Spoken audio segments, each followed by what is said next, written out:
entrepreneurs so that they can be able to do great things. I'm excited to once again offer the second in a series of our free webinars. Next webinar will be more a paid for webinar. So we have had the cash flow, and now we're having marketing. These are important cogs. I'm sure those who attended the first one, I had quite a number of people who had actually texted me, they emailed me, they called me to say that they benefited a lot from that first free webinar. I'm looking so forward to this marketing one because I think marketing and sales is the lifeblood of your business. So I believe that today we are up to it to be able to, receive from a top a presenter from India who, needs no introduction, but to be able to just bless us with what he knows around the business and marketing in this particular time. So I'm excited to also for me to be able to equip further my own team, but also, the entrepreneurs that we serve. Thank you. God bless. Thank you, Mr. Banda. Thanks a lot. So we will begin today's session. We will begin today's session with a rendition to our motherland. We always start with a prayer, and accordingly, we will start today's session also with a prayer. All those of you who can stand up, kindly do so as a mark of respect to the prayer. Others can kindly keep their videos muted. Thank you.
So, gentlemen, I have muted everyone so that there is no any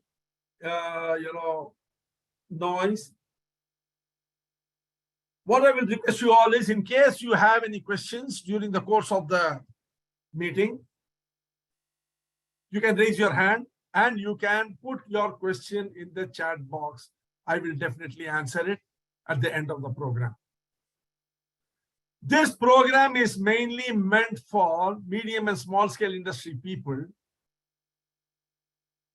And the whole idea of the program is to empower you with adequate knowledge of what marketing really is all about. So let's begin today's evening's session. Francis Bacon was an English philosopher and statesman who served as an Attorney General as a Lord Chancellor of England. His work are seen as contributing to the scientific method and remain influential to the later stage of the scientific revolution. He has observed that knowledge is power. In other words, what he says is that if you have knowledge of various things that are essential for you in your life, you need not depend upon anyone for anything in your life. In other words, you can lift yourself up with your own hands. Today, we are going to understand the fundamentals of marketing, particularly for the small and medium scale industry, where money is of great importance. Lots has been spoken about marketing, but today we are going to understand marketing in a very, very simple way.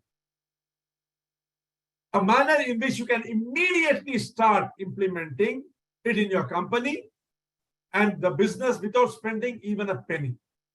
Let us begin by understanding what is marketing.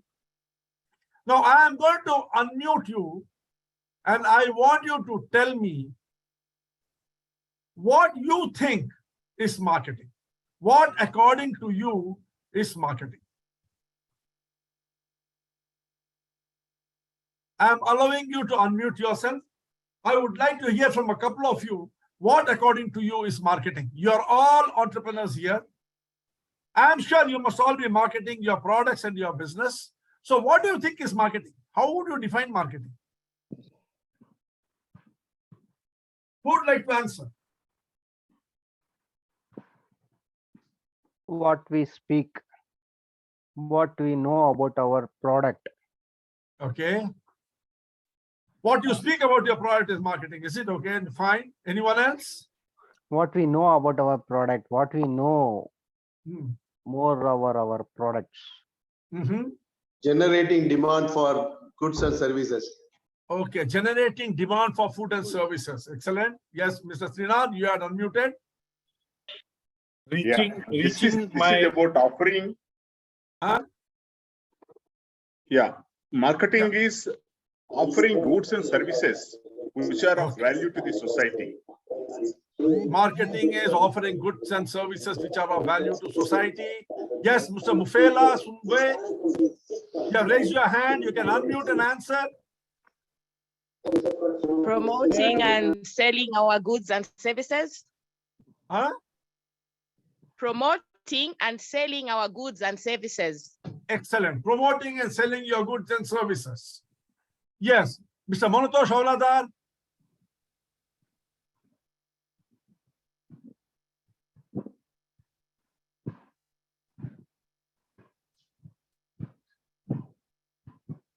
Yeah, tell me.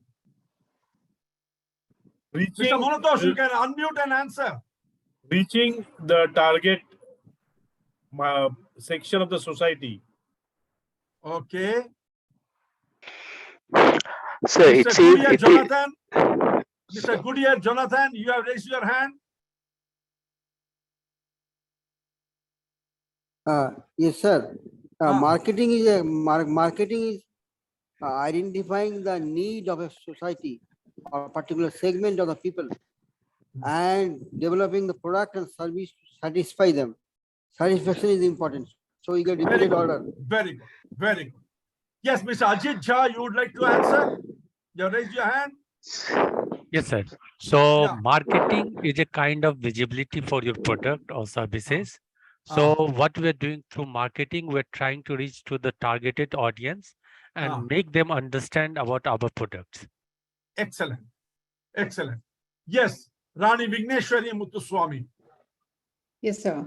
So marketing goes hand in hand with branding or your branding efforts. In my mind, marketing is how you want your target audience to perceive your brand in a way how you are branding your brand.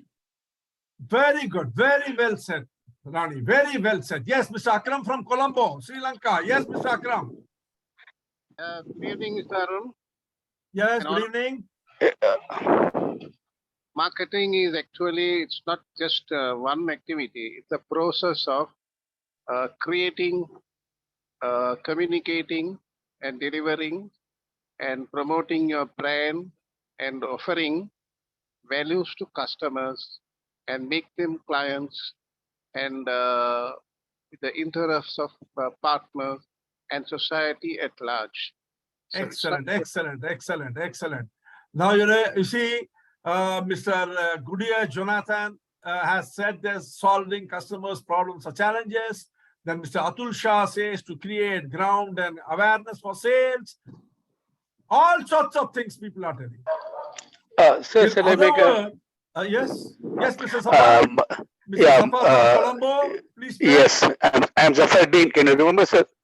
Yeah, Mr. Safaruddin. Tell me. Yes, this it is the only source of bringing money into the company. Very good. Bringing money into the company. Excellent. So, in other words, marketing is anything and everything which people have told us. All these things have been written by marketing gurus and marketing experts in various books. You must have heard all these things in various webinars and seminars and meetings and educational platforms. And at the end of the day, you are still in the dark as a small business entrepreneur, how to market your business and your product. Isn't that so? So what exactly is marketing? How can you lift yourself up with your own hands? Today, we are going to understand the fundamentals of marketing. Lots have been said. But we are going to understand it in a simple manner in which you can immediately start implementing it in your company and business without spending even a penny. Believe me, you will have to spend not a single penny to market yourself. Surprise? Let's see. We will begin with the most fundamental thing about what marketing really is. Marketing is nothing but plain common sense. All these management gurus tend to use lots of jargons to define marketing and make it appear to be very complex and complicated thing. In reality, marketing is straightforward and can be easily mastered. After today, you are not going to be led astray by anyone. Now, let me give you the statistics. If what all these marketing and management gurus are telling were right, and they have spoken about marketing to so many people, why is it that over 98% of the companies fail? Did you ever ask the question? Am I to assume that 98.2% of the people, the entrepreneurs who start business, have not been able to understand the need of the customer or the need of the market or the type of product they want to promote? Then why did they fail? The reason is very simple. They have not used that one thing which is called the common sense, which unfortunately, because we listen to so many people, has become extremely uncommon. Marketing has got three objectives, only three. You remember the three objectives. Direct all your activity towards these three objectives. You will become an expert marketer. What is the first one? The purpose of marketing is to make the world aware of the product or service that you're offering. Simple.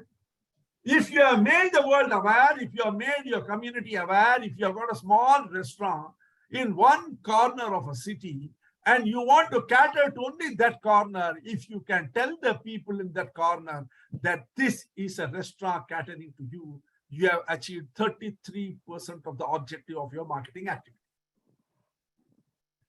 First is to make the people, the community, and the target segment aware of what product and services that you are giving.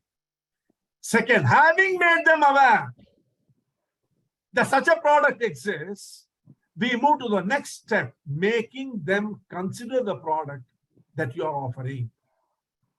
If you have got a restaurant in one corner of the city, and you are catering to, say, about 200 families in that area, the next step is to tell them why they should consider visiting this restaurant. That's all. If you have done that, that means you have achieved the second step, another 33% of your marketing activity. First is making them aware that the product and services is available. Next is telling them all those things which will make them consider your offering. Combining awareness and consideration, you help them to prefer this product as against the other products which are available there. The combination of these three, that is awareness, consideration, and preference for the product or service, is what is marketing. Don't get misled by anything else. This is the simple, straightforward definition of marketing. Whatever you may do, if the community is not aware that your product exists, everything is gone to waste. If after being aware, they are not going to consider your product when they require a service or a requirement for such a thing, the second lot is also gone to waste. And the third thing is, your marketing has succeeded when they say, yes, I know XYZ, Mr. Banda is offering me this product, and I should consider this product in comparison to all these. And finally, there seems to be some background noise. Can I request everyone to mute their audio, please? And finally, after consideration, they should prefer it. Deciding and framing your message to achieve these three objectives is what marketing is. And to help you do this, there are a few foundational principles. You too, through the knowledge of these principles, can become an expert, and no one will be able to lead you astray. You can always ask me. So you have said it in a very simple way that I have to make the world aware of the product. Okay, I tell them that such a product exists. How do I make them consider it? And once I make them consider it, what do I do to ensure that they prefer it? This is what you should do so that you can become an expert in marketing. Now we are going to be discussing that. So what is it that you should do to become an expert? Number one, the first thing that any entrepreneur should do to be seen as an expert is concentrate on what you do best. Only on what you do best. Don't run after anything and everything people tell. Remember one thing. Because you are an expert in something, because you believed in your dreams, because you believed in your product and services, you have started a business. Now, don't go around listening to everybody and dropping that. Just stick to what you think you know best. Number two, develop close customer relations. Remember one thing. The only reason your business exists is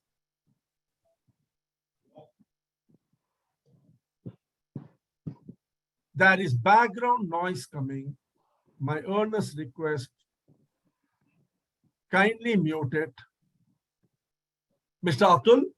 Atul Shah, can you please mute yourself? Thank you, Mr. Atul. Second, remember one thing, the only reason your business exists is because of your customer. You can have no excuse for not developing a close relationship with your customer. So develop a close relation with him. Know him by name. Even very, very, very big companies spend millions of dollars like Amazon or Facebook or Google. They spend millions of dollars in understanding the customer through. Only thing is they use big data analytics. But we don't need to, use big data analytics. You can use your personal relationship to know those handful of customers who are going to help you scale your company and take it to the next level. The third is practice excellent public relations. What is the meaning of excellent public relations? Be available for your customer when he wants. Many of us make a mistake in not being available for our customer. We do things as per our convenience. We think this is my business. I will do things as per my convenience. Remember one thing, if you do things as per your convenience, the customer will do things as per his convenience and you will be nowhere. So practice excellent public relations. That brings us to the next one is ensure the high quality standards in everything that you do. Try for the best. I always tell my friends and contacts, intention drives energy. If you have the intention of giving the best to your customer in terms of services, in terms of availability, in terms of product quality, you will be maintaining the highest quality standards. Whatever is possible from your side, try to do it in the best that is possible. Go for long-term planning. Don't go for shortcuts. Shortcuts are very painful. Any business person who has attempted shortcuts to make money or to establish his company has realized to his utter disappointment that they can ruin him. Don't go for shortcuts. Ensure that you take, if necessary, a long time, but plan properly. Go for a long-term planning and establish your company. Focus totally on the need of the customer. Need of the customer means the customer has come to you. Let us say, okay, let me ask you a simple question.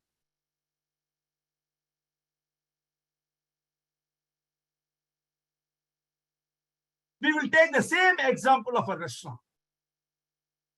Why do you think people are coming to your restaurant? Supposing, let us say you have got a restaurant. Why do you think people will come to that restaurant? Come on, who will answer my question?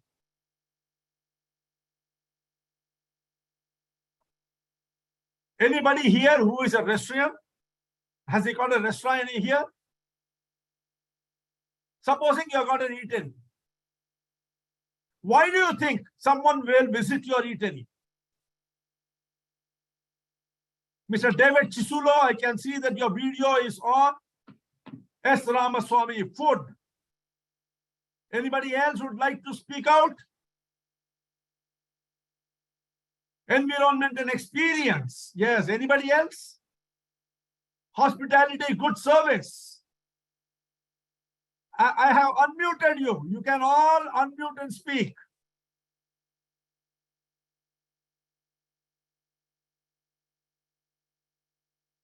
Good food and service.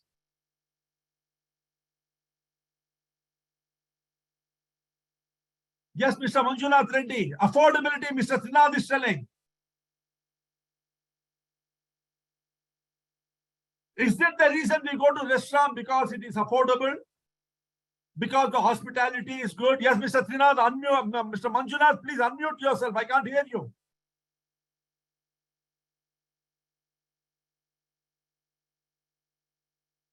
Mr. Manjunath, please unmute and talk. Yeah. Hello. Yeah. Ambience, free of cost and everything. What we give the services, what we are provided, everything it will be there. Yeah, so you are telling that we go to a restaurant because of the ambience, because of its cost, because of the service. Yes, Mr. Trinath, you would like to add to that?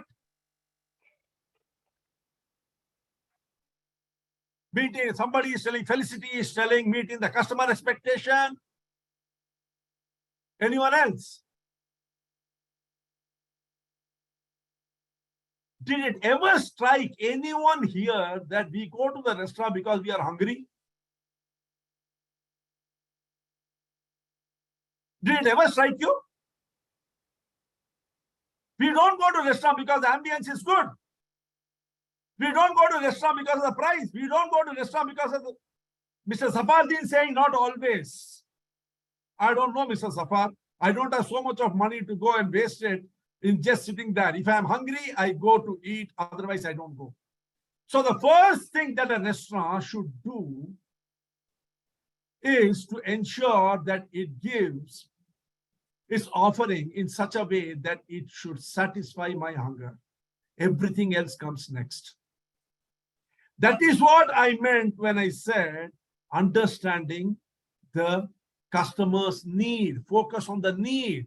If you're going to open a restaurant, you should ensure that your offerings, first and foremost, fill up the customer's stomach. If that is not adequate, then you have failed in your objective.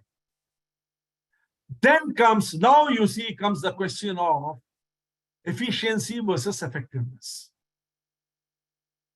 Can you tell me the difference between efficiency and effectiveness? Please talk purely from common sense. I told you that marketing is all about common sense.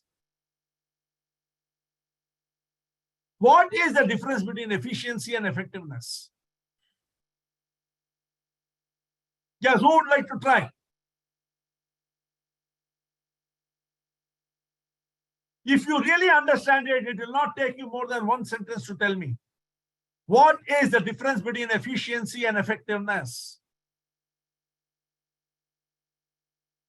My next question is, marketing should be efficient or effective?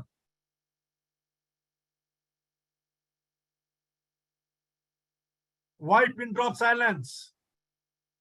Yes, Burgesh Tyagarajan, effective. Angel Selvaraj Nadar says both.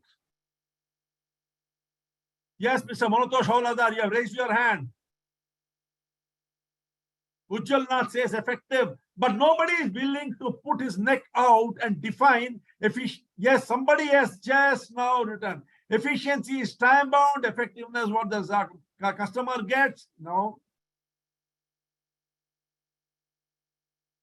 Efficiency, what we are doing. Effectiveness, what customer gets. Doing the right things. Doing the right things is what, Mr. Zafar?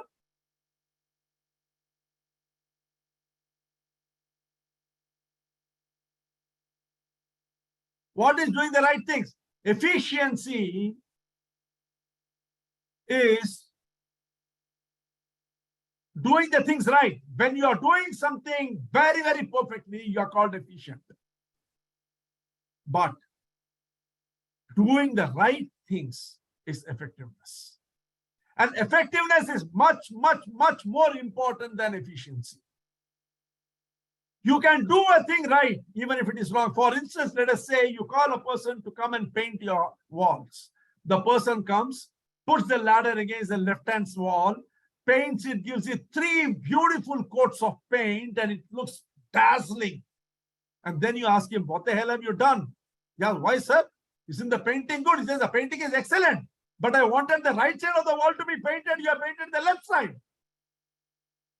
So you see, doing the right thing is effectiveness. Doing the thing right is efficiency. Someone rightly said both are important. True, both are important. But among these two, effectiveness is more important. Even if you are not an expert in marketing, if you do the right things, you will get the result. The result which will help you on your path to success. That is what I meant when I said efficiency and effectiveness. Understand the difference between efficiency and effectiveness. Do the right things. It is not necessary that what you do is absolutely, without errors. But what is most important is whatever you are doing, as we are going to be discussing all the things that you will be doing, whatever you will be doing, do it to the best of your ability. And do only those. Don't get carried away and start doing things which are not of any use. That brings us to the next one, reasonable and sustainable returns. Always plan reasonable and sustainable returns. Today, making a big pot of gold is not okay. You should make a handful of gold every day. It should continue, it should be steady, it should be, and whatever you are doing should be sustainable. You should be able to do it without a break. Consistency is the name of the game when it comes to marketing. Please remember one thing, a single ant walking on a cement floor on the same path will make a groove and a mark even on that cement floor. Sustainable action, consistent action, persistence is required. That brings us to the final one. Keep all the promises that you make. Before uttering a single word, think 10 times whether you will be able to do it, and then do it. If you are not going to give value to what you are saying, remember one thing, the world is not going to give value to you. This is very, very, very, very important. These will make you an expert in marketing. Concentrate on what you do best. Don't run after what everything and everyone says. Develop a close relationship with your customers. Know them by name. Mr. Subhash Kole, why are you putting all these tick marks?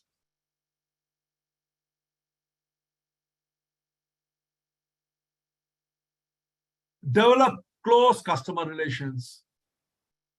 Practice excellent public relations. Be there for your customer when they want. Ensure that you provide the highest quality of offering to your people in terms of product, service, availability, communication. Go for long-term planning. Don't go in for shortcuts. Focus on your customer needs. Be granular. Be granular. You are opening a restaurant to ensure that the hunger of your customer is satiated. Your offering should work towards it. Everything else should come next.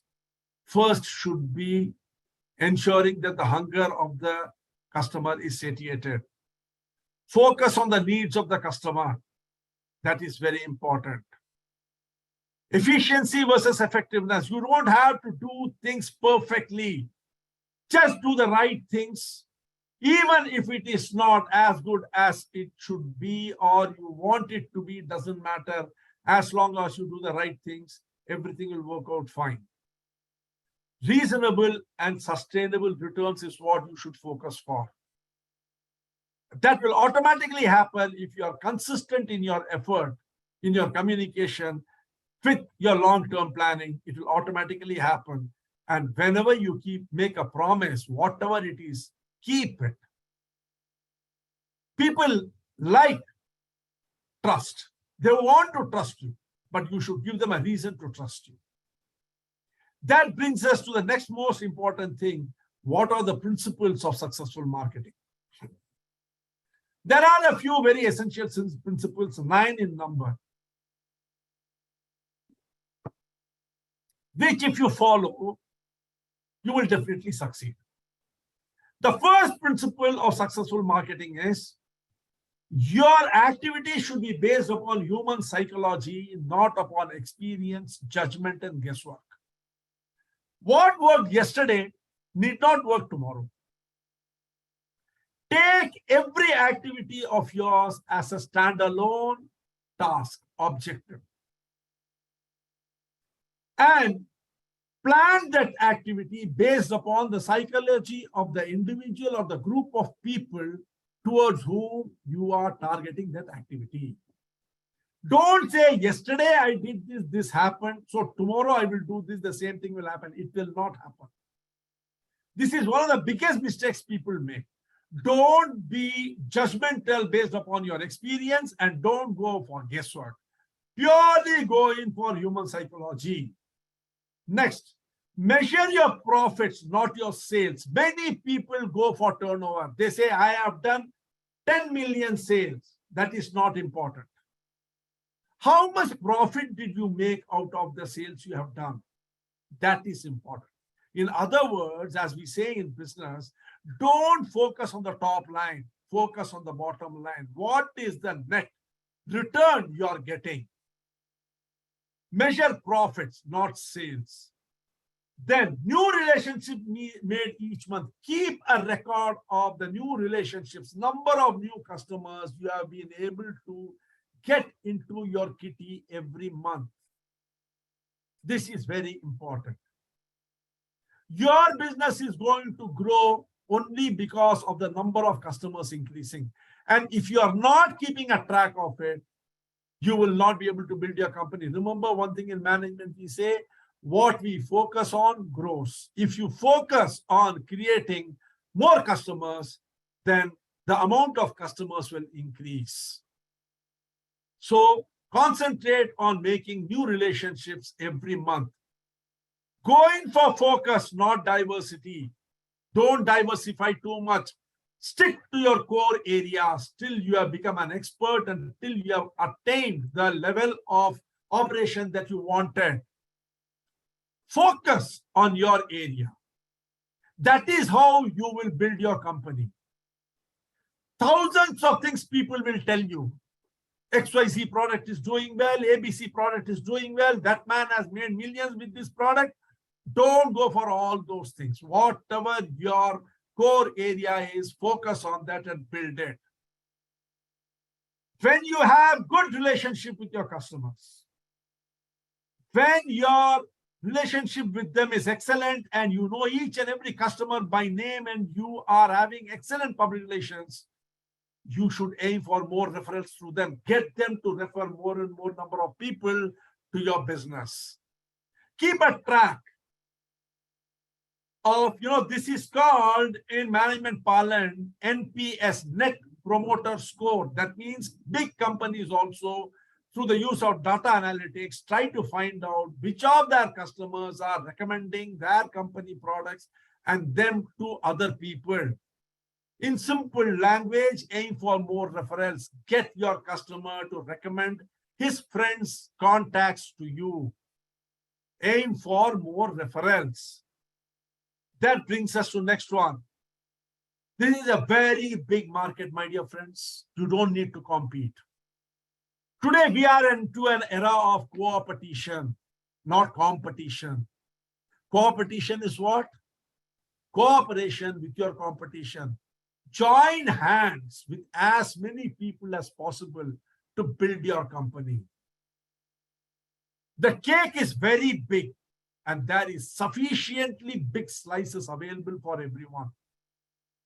So instead of having a competing mentality, have a cooperating mentality. That means cooperate with your other competitors and see how you can develop your company.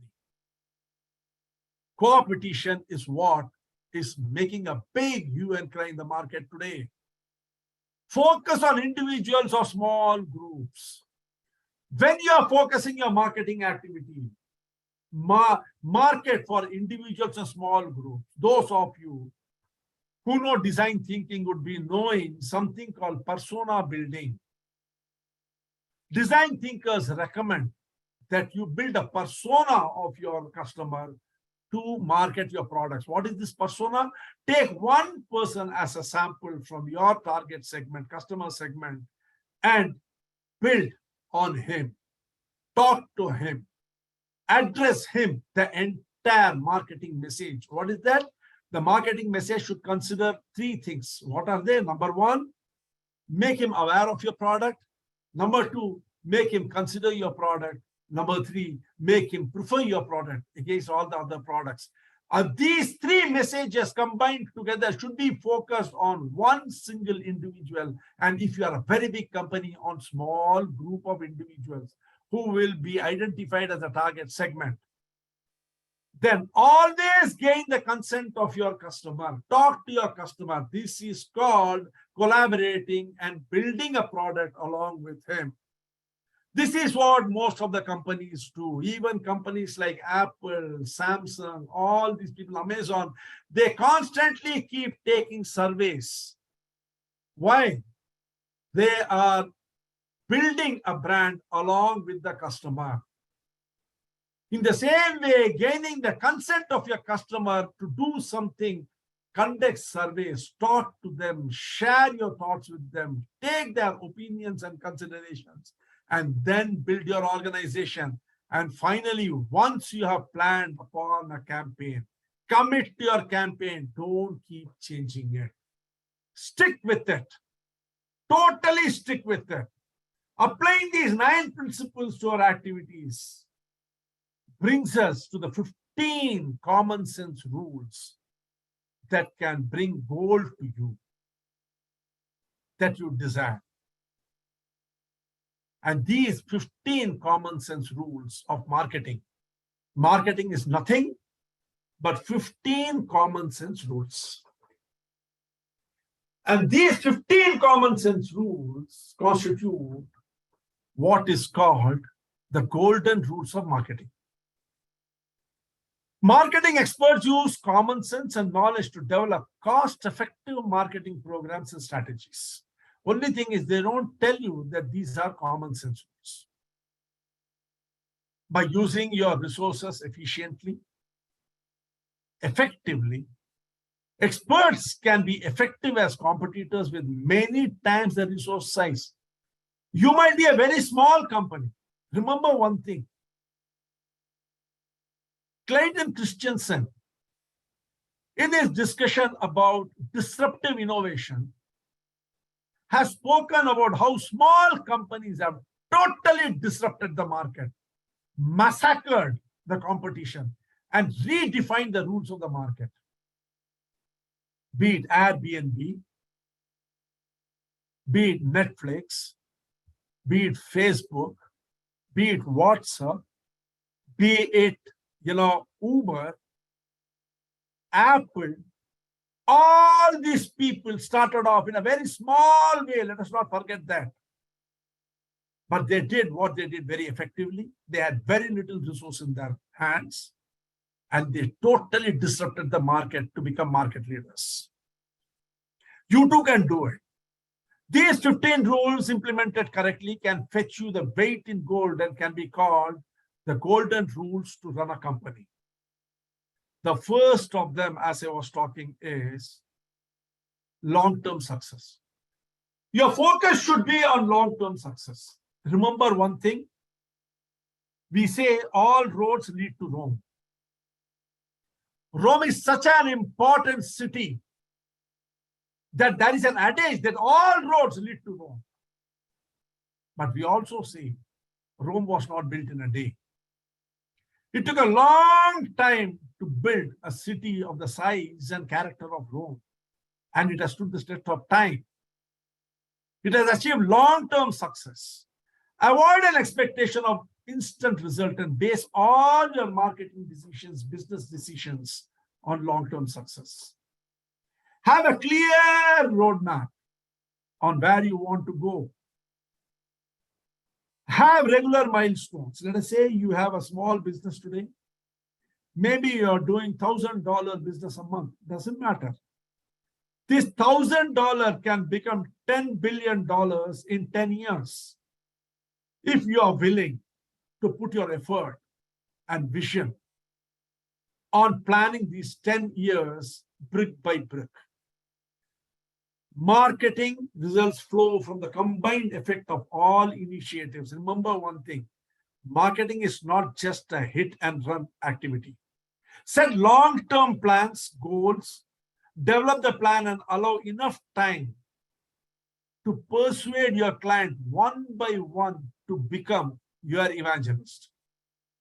An average business manager gets nervous when instant results are not got and wants to regularly change the marketing ideas before they have the time to take effect. When you do something, you have to give time for that activity to take effect. So have a long-term goal in your mind. Be very focused on your target market. There can be an ocean beyond the target market. People may tell, why you are focusing only on these 10 people when there are so many people? Don't get carried away by all those. Remember one thing, every penny added is a penny earned and the business is built. Work on your segment individual by individual.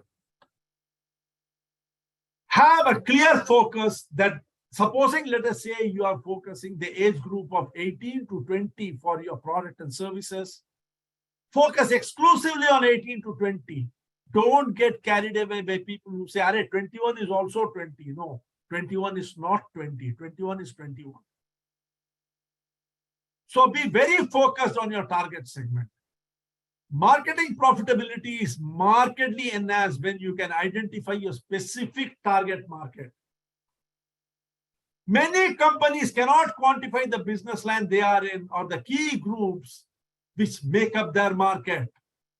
Experts know their target inside out, what they read, what they think, what problems they face, how they behave, what they want, what they will ask, everything they know.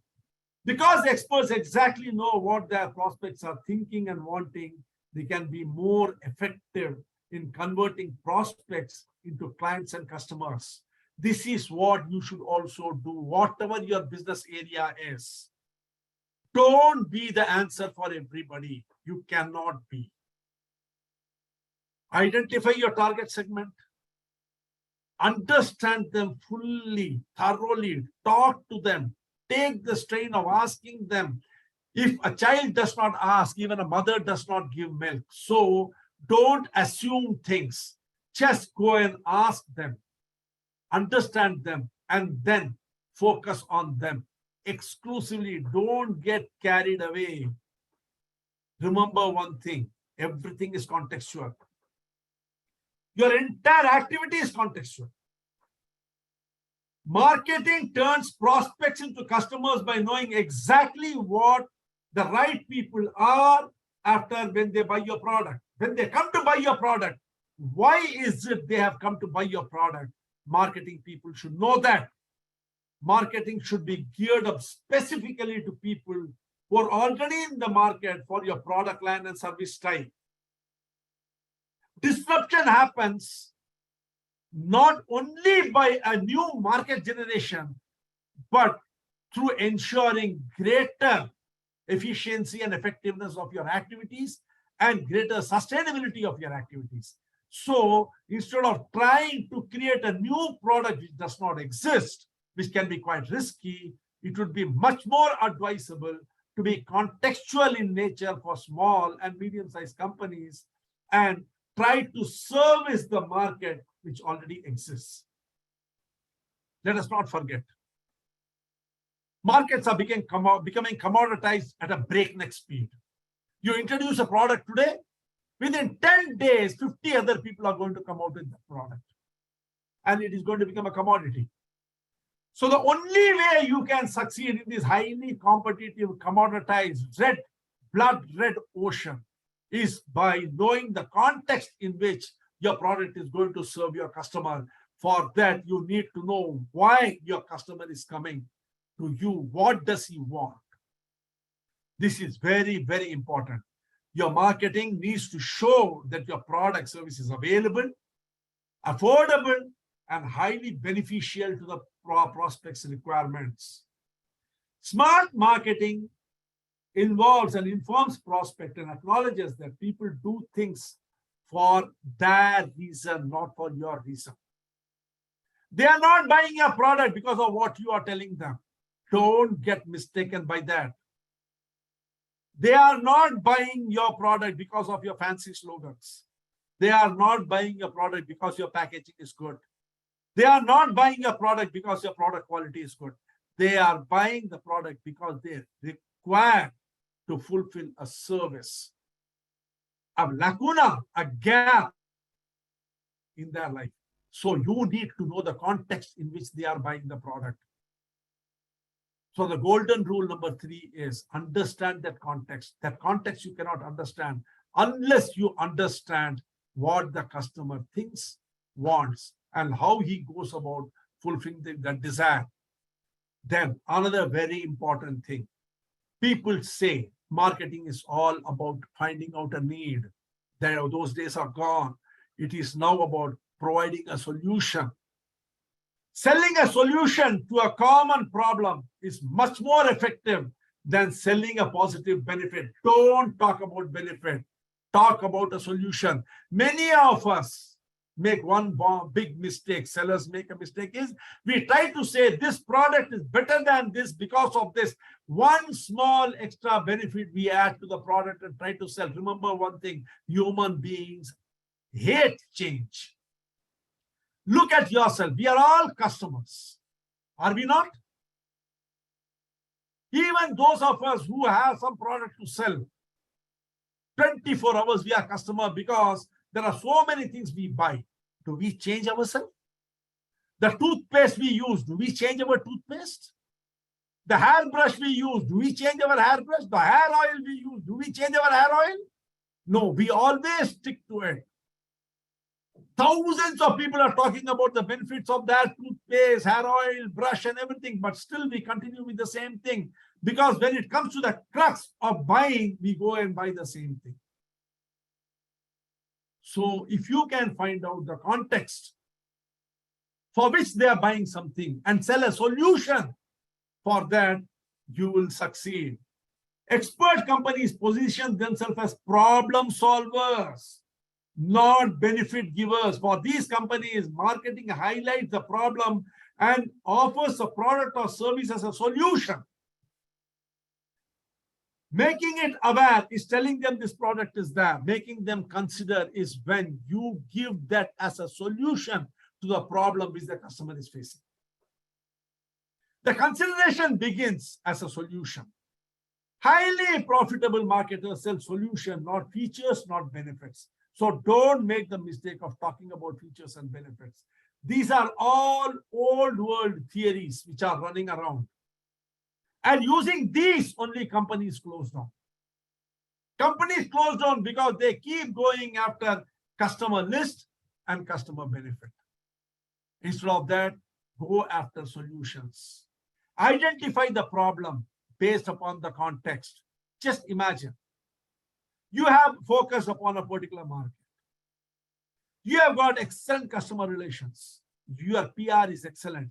You talk to your customers regularly. You understand their context. You understand the problems they are facing. You understand what solution they are looking for and then offer that solution. Do you think your competition will be able to stand against you?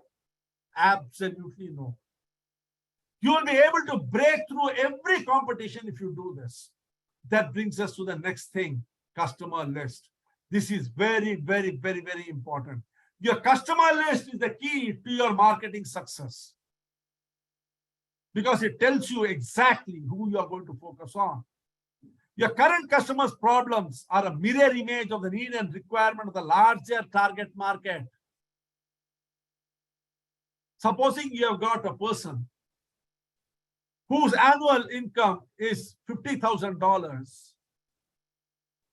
He is 45 years of age. He has got a wife and 2 children, and he has got a problem. He is on your customer list and you know him very well. Do you realize that all the people who have got 50,000 rupees, $50,000 as a salary with a wife and 2 children are in all probability having the same problem and would appreciate the same solution? So your customer list is very important. The next golden rule in effective marketing is having your customer list at all times. Be genuinely appreciative of your audience, of your customers. Customers should be shown genuine appreciation and reverence by consistently maintaining contact and adding new products and services geared to their needs. If you are going to show genuine appreciation to them, they will reciprocate by taking your company forward. That brings us to the next one.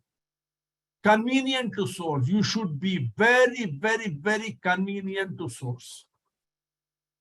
Here, the process of purchasing from you should be very simple. The reason why Amazon is so successful is they've got a very, very simple process of ordering.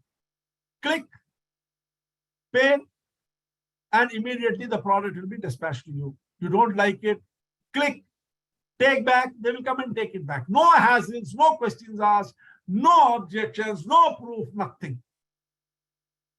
It is so convenient to do business with them. A business should be organized to make it easy and convenient to obtain products and services from the perspective of the customer, not you alone. Remember one thing, if the customer's convenience is sacrificed for your convenience, you are going to lose business. Many times when we do business online, we hear the statement from our marketer, this is not how we do things. Please go and do this here. Please visit our website. Don't you get irritated? You want that everything should happen in just a click of the mouse. When you want that convenience, don't you think your customer will also want the same convenience? Examine your business hours. Is it convenient to your customer? Examine how the ordering procedure is. Is it convenient? Examine the service time. Is it convenient? Every other factor from perspective of saving your customers time and energy should be considered when you are doing business with him. Everything should be focused only on his customer and never do anything without surveying your customer. Everything should be done through an effective survey. Ask the customer. He will like it. When you ask him questions, and when he knows you are sincere and you will implement his answers, if found useful, believe me, they will come out and do it. I would like to tell you something here. Procter & Gamble is the world's #1 FMCG company. They are a highly innovative company. They had around 5,000 research scientists working in their innovation R&D department. And they had approximately about $14 to $15 million of their annual payout. Mr. Lafley took over as the chief executive of the company, the chairman, managing director. And he did a very bold thing. He increased the R&D department to over 5 million people without a single penny extra expense. Can any one of you tell me how he did it?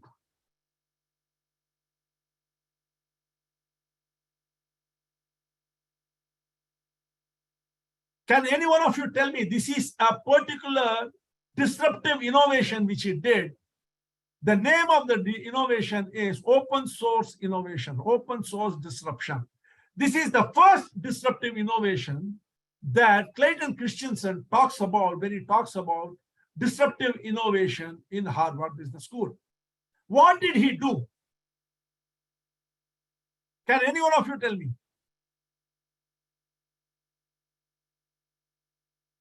What he did was very, very simple.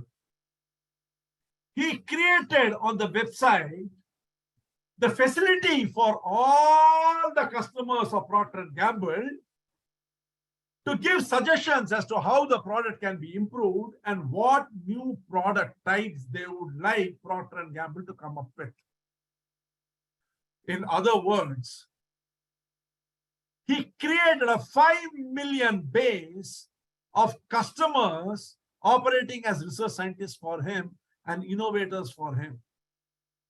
This is called open source disruption. That is precisely what is being advocated here. This is a common sense marketing strategy which was advocated long time back but was implemented for the first time by Procter & Gamble.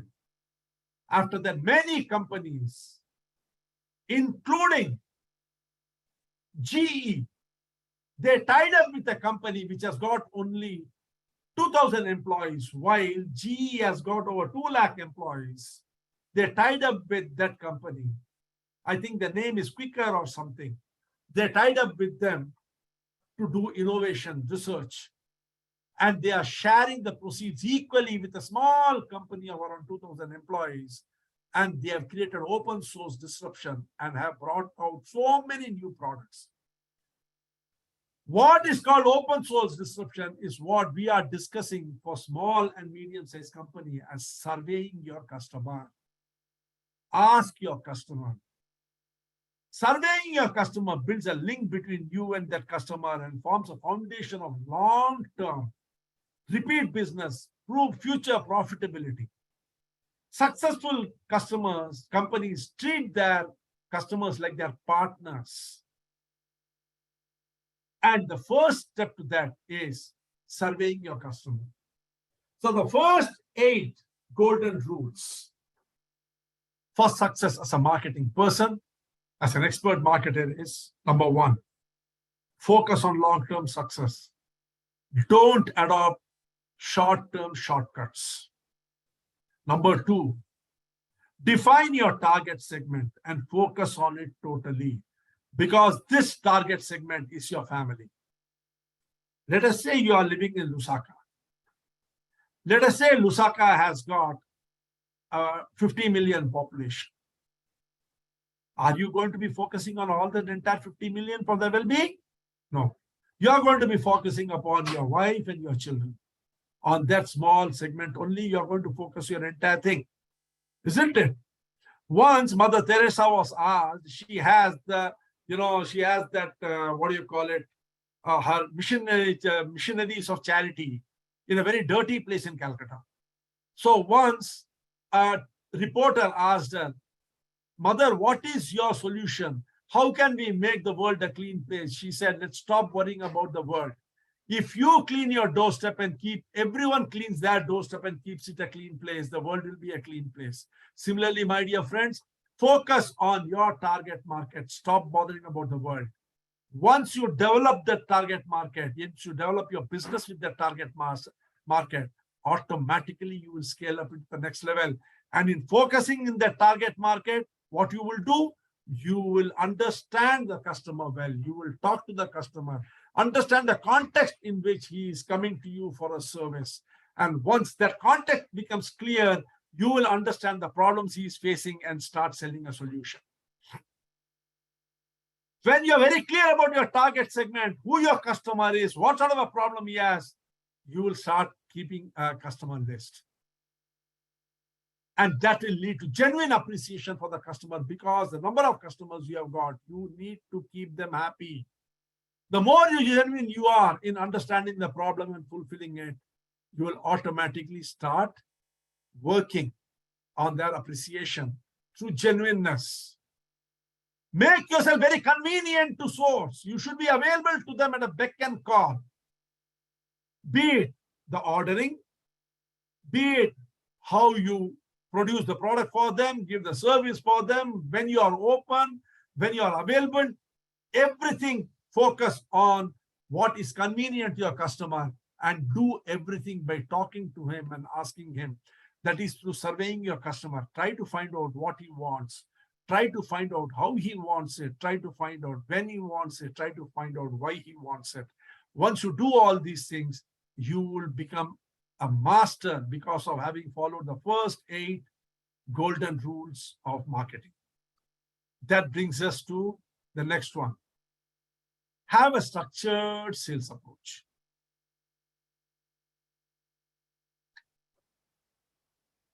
Don't be half-assed.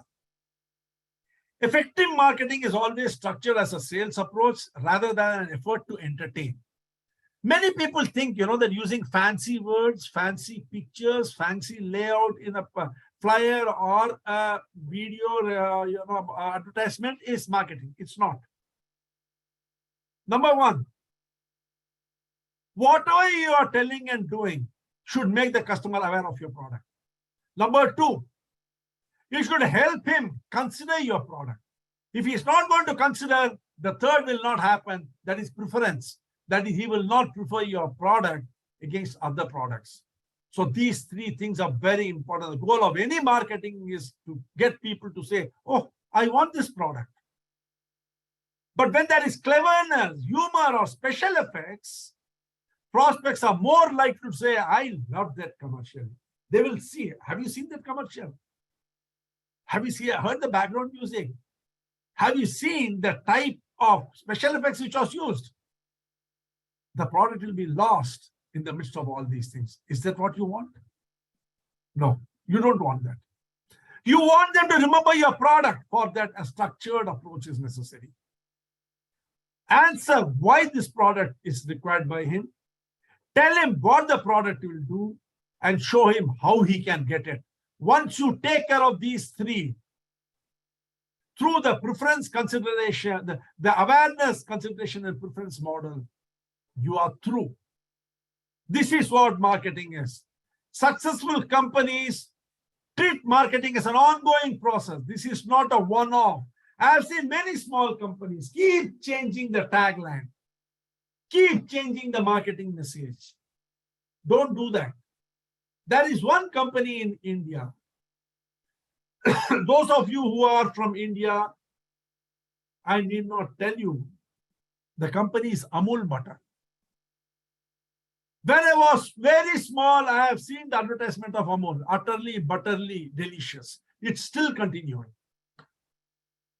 And, you know, the campaign is so steady that the moment you see something like that also immediately at the top of the mind recall, you get Amul. So you have to realize that marketing is an ongoing process. Best and most profitable marketing is totally and completely honest and truthful. Ensure that you practice honesty and truthfulness. Successful companies never overstep the line between exaggeration and dishonesty. There is nothing wrong in exaggerating what you're telling them. There's absolutely nothing wrong in exaggerating what you're telling. But don't allow it to get into the realm of dishonesty. To generate credibility, you may find it helpful to admit a mistake if you have made it and explain how that mistake happened and how you have corrected it. In fact, good marketing companies oftentimes purposefully insert a mistake which they can correct so that their credibility is increased. Now, the question is, how do you enhance your credibility factor? This is very important. Now tell me, can any one of you tell me as a company how you can enhance your credibility factor?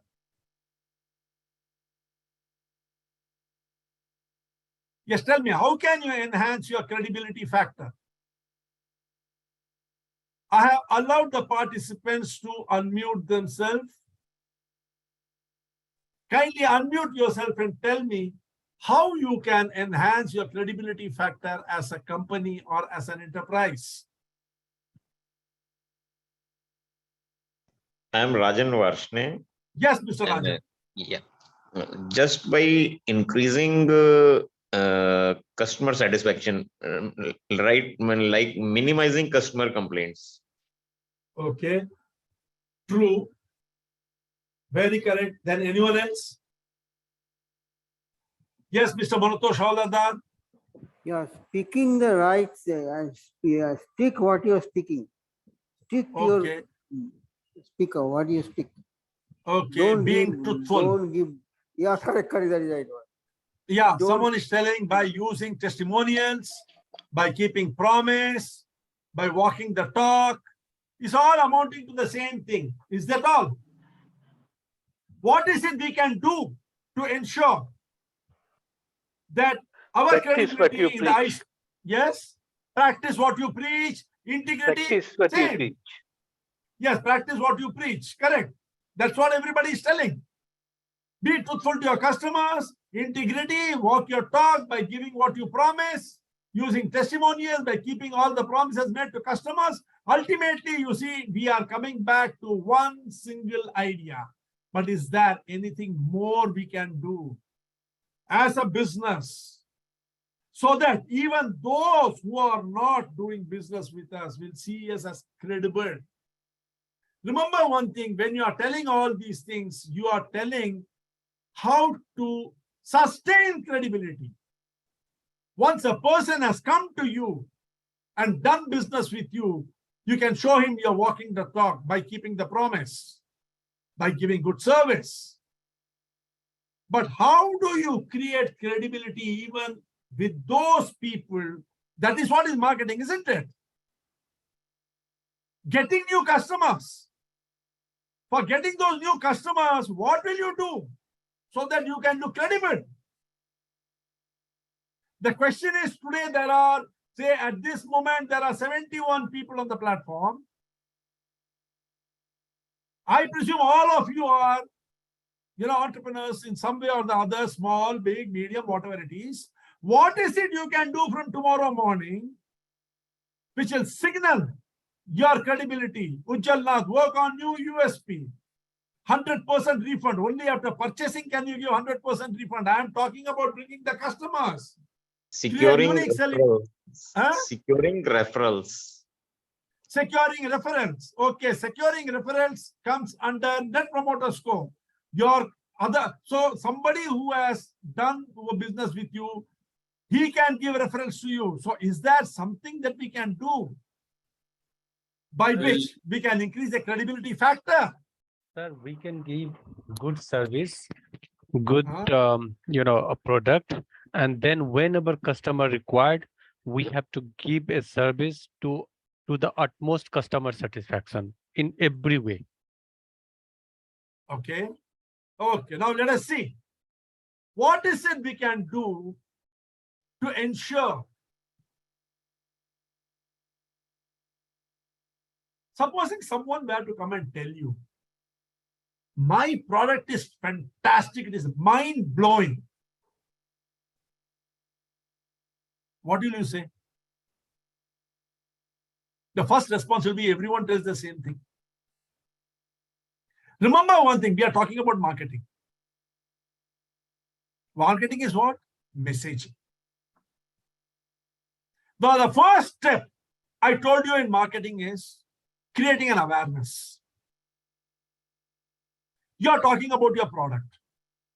What should you do when you are talking about your product so that a credibility is established? You should first avoid descriptive adjectives. Don't use descriptive adjectives. It is fantastic. It is gorgeous. Don't use descriptive adjectives.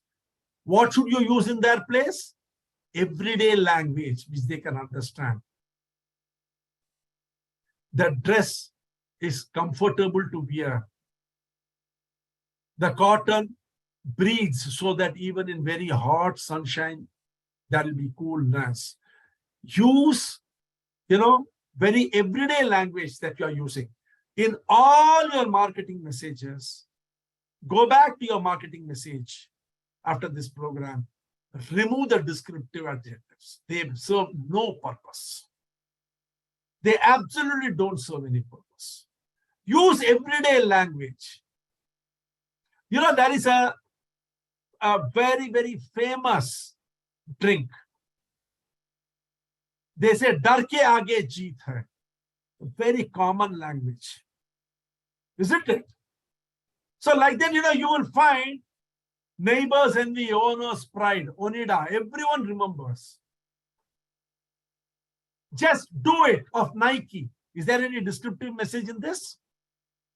Very simple language. Be different. Apple. The marketeers to the world. Alibaba. So you see, for all these so simple. Avoid descriptive adjectives. Use everyday languages. That brings us to the next. Include specific facts rather than opinions. Give facts. And in giving facts, mention names. For instance, if you are telling 50 people have appreciated the burger in our restaurant, instead of telling that, you say our burger has 3 inches size and Mr. XYZ liked it very much. Mention names. It drives credibility. Now, if the audience want, they know that I can go and ask him, is what this thing saying true? Have you ever thought about it? All the advertisements use known faces as brand ambassadors. Why? Why is it they use known faces? that is equivalent to mentioning names. They don't give opinions, they give facts. When they talk about the number, last year our production was this much, they give you a number. And you believe it, you don't doubt it. There is no way you can cross-check it, and there is no way for you to know whether it is correct or not, but still you believe it because it is a number, it's a fact, it's not an opinion. And finally, highlight date and place. Whenever you are telling something, our 3-inch burger was highly appreciated by Mr. Banda when he came to our restaurant on 15th of August at so-and-so time. Now you see, you have created a huge amount of credibility in the mind of the audience. Because the 3-inch burger, immediately in the mind's eye, they see a 3-inch thick burger. You mention a name, they say, oh, so this gentleman by the name Gilbert Banda has gone to that place on so-and-so date. So what the subconscious thinks, they are not lying, they are speaking the truth. So highlight the date and place. The way to establish credibility is to avoid descriptive adjectives, use everyday language, include specific facts rather than opinion, mention names and highlight dates and places. When you do it, automatically you will find that the credibility will start getting increased. That brings us to the golden rule number 12, increase profits. This is a very, very tricky thing. So tell me, how will you increase your profits? What is it you can do to increase your profits? More number of cash sales, less number of credits. Just a minute. Just a minute.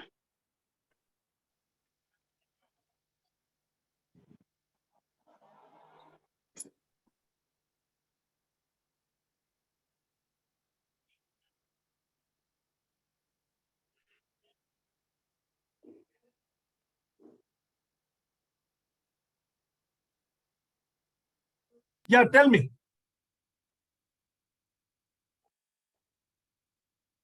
Decrease the production cost and increase whenever you are selling to customer to give confidence that they are purchasing cheaper price so that economies of scale will get increased and we can increase our top line.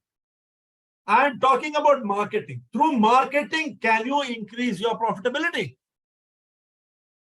If you are able to reach larger audience and we are able to convince them, means if marketing is converted into sales, then definitely we are about to increase profits. Okay. Anybody else would like to try? More Getting number into of more creative niche than competing with discounts. Yes, that is more Mr. Nagin. number of More discounts we can give, we can do more sales. More By that. discounts.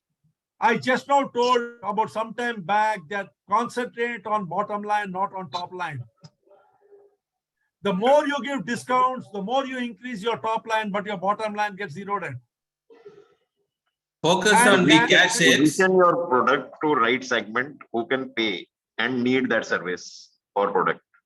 Okay. Focus on the more cash sales rather than a credit sale. No, these are all activities. I'm talking about marketing. Acquiring new Can you- what marketing are the- cost. how do you do your marketing so that your sales will increase? Yeah, get more leads. Get more leads. Yes, Increase Mr. the conversion Ramasubramanian. rate. Increase the conversion rate. Okay. Make people buy more. How? Upselling. Upselling. How? Upselling. How? The question Upselling. is, what will I understand upselling, cross-selling, everything. But the thing is, in marketing, what will you do so that upselling will happen? Something we have to do in our marketing, isn't it? What should we do so that upselling happens? Funneling. Have the funnel Funneling. system. Okay, that is digital marketing. I'm talking about general marketing overall. What are the basic foundational principles of general marketing Funneling is digital marketing. You're talking about collect a lot of people and then keep funneling down to the customer segment. Increase the number of customer base. Hmm.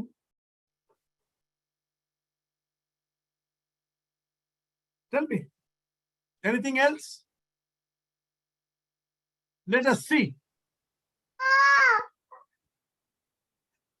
Can everyone mute, please? The first thing that you need to do to increase your profits through your marketing activity can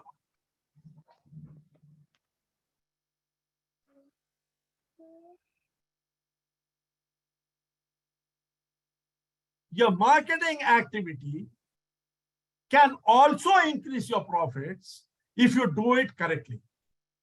How?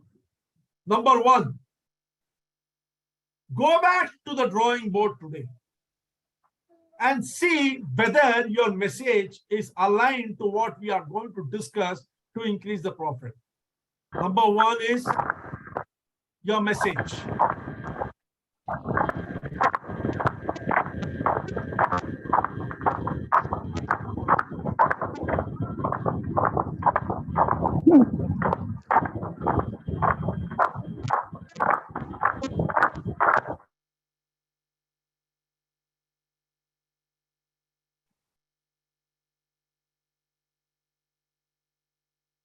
Okay, I have muted everyone so that they can't unmute, and so now the noise will stop.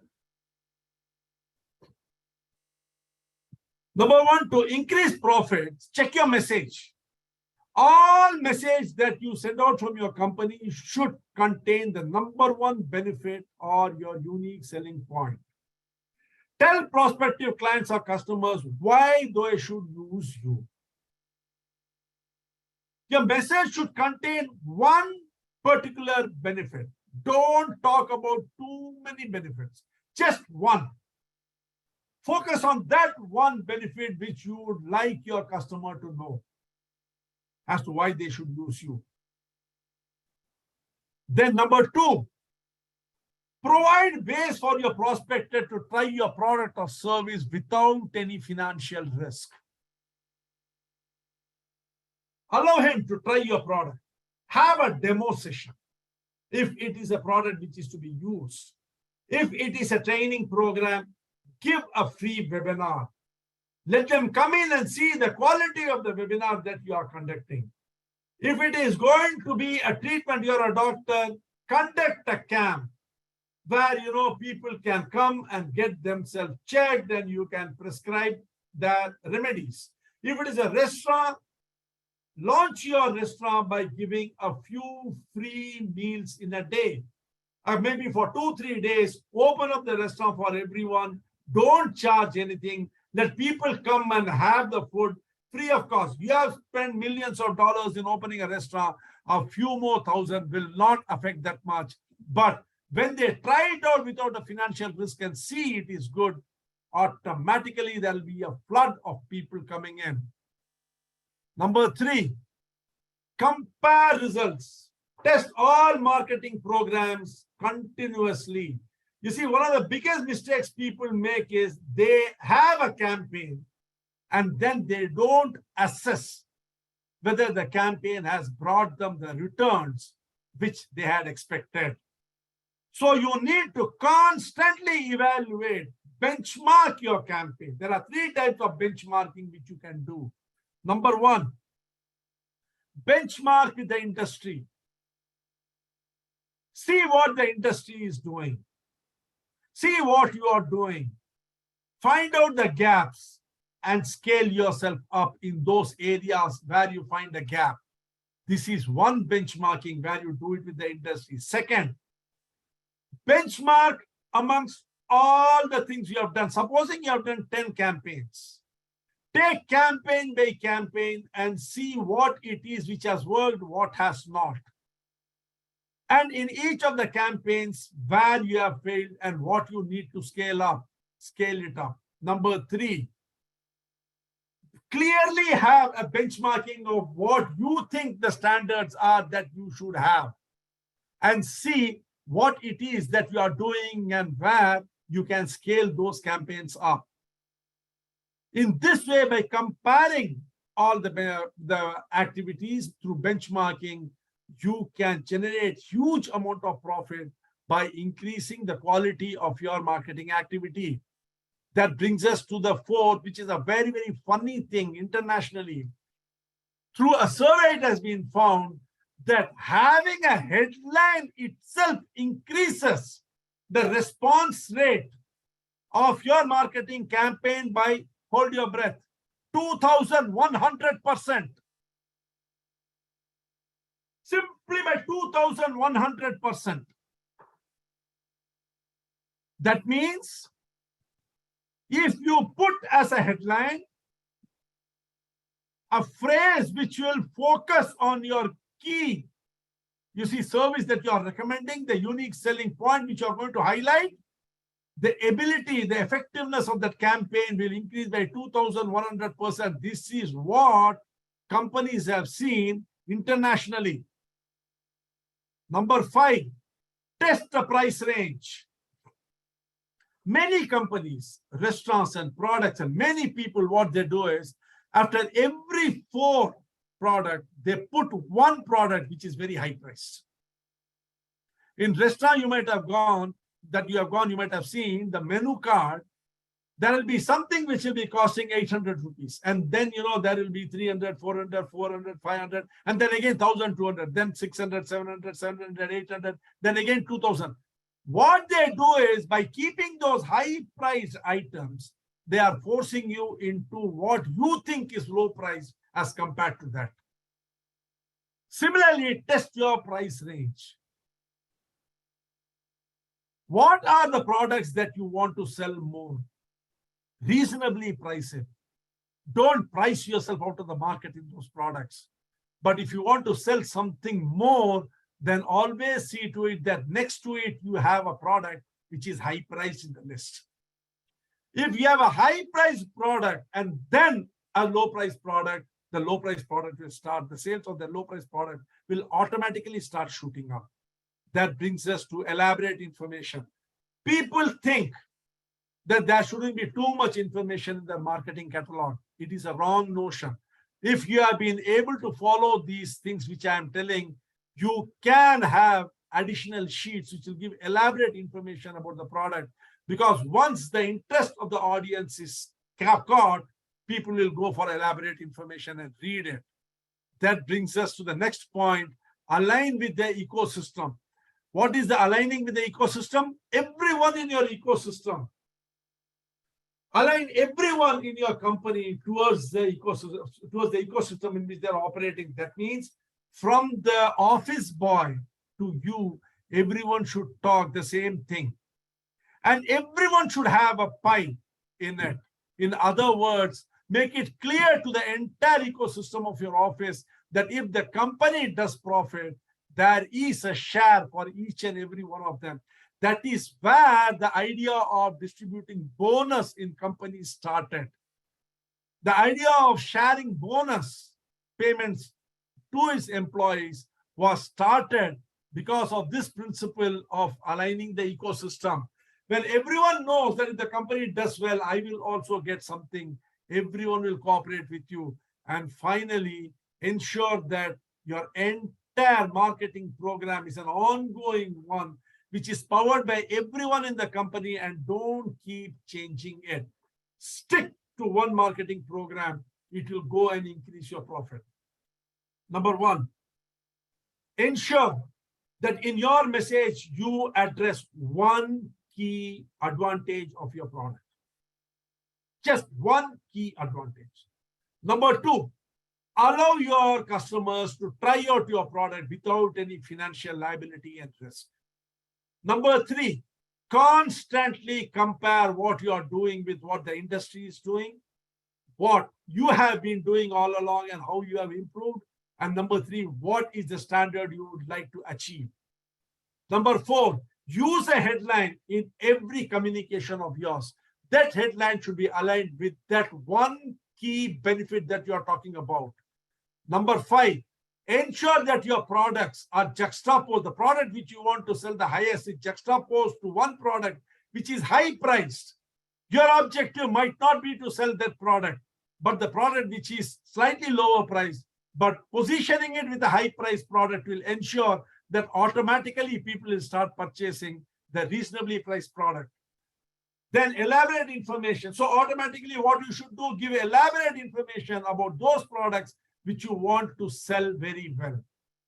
Number 7, align the entire ecosystem of your business with the objectives of the business. Be very clear in telling your people what they will benefit if they should ensure that the company progresses and does well. And number 8 is ensure that it is an ongoing program and not just one-off.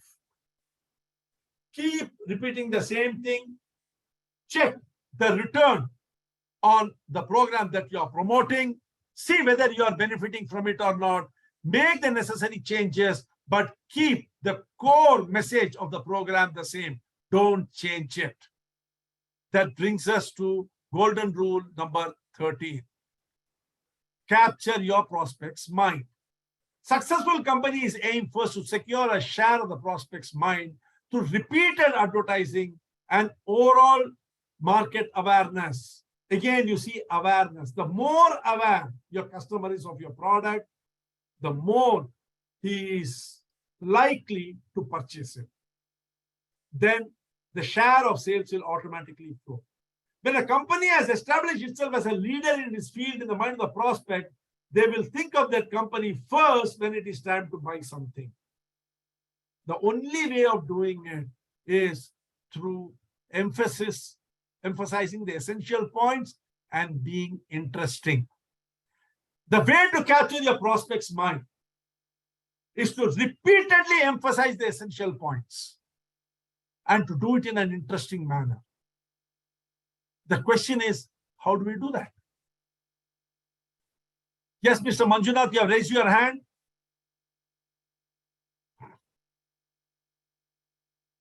Can any of you tell me, how can you emphasize the essential points and be interesting?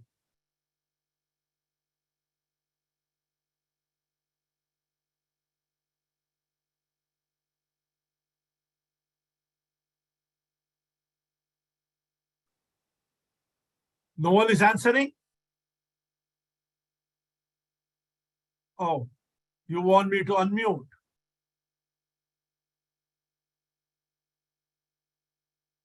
Yes, I have unmuted you all. You can, whoever wants to talk can talk. By storytelling? Yes. Storytelling is one way, Mr. Ramasubramanian, you're absolutely right. But how will you tell that story? Again, it's a marketing, isn't it? Hello, sir. This Yes, is Mr. Mahesh. Yes. By giving a reason which is relevant to the current circumstances, why the product is necessary and is useful and maybe efficiently used. Okay.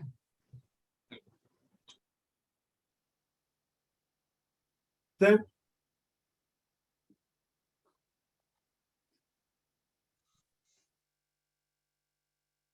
I know it is tough to answer these questions for the simple reason, you see, we are so habituated to doing things in the same way that it is quite difficult for us to define how we will emphasize the essentials and be interesting in our marketing. Believe me, friends, if you were to do these things, these golden rules, if you were to follow, your entire business will change. Number 1, effective headline. Whatever collateral you are using, use a very effective headline. As I said, the effective headline should always be about the number 1 point, the one most unique point that you are going to be highlighting in your business.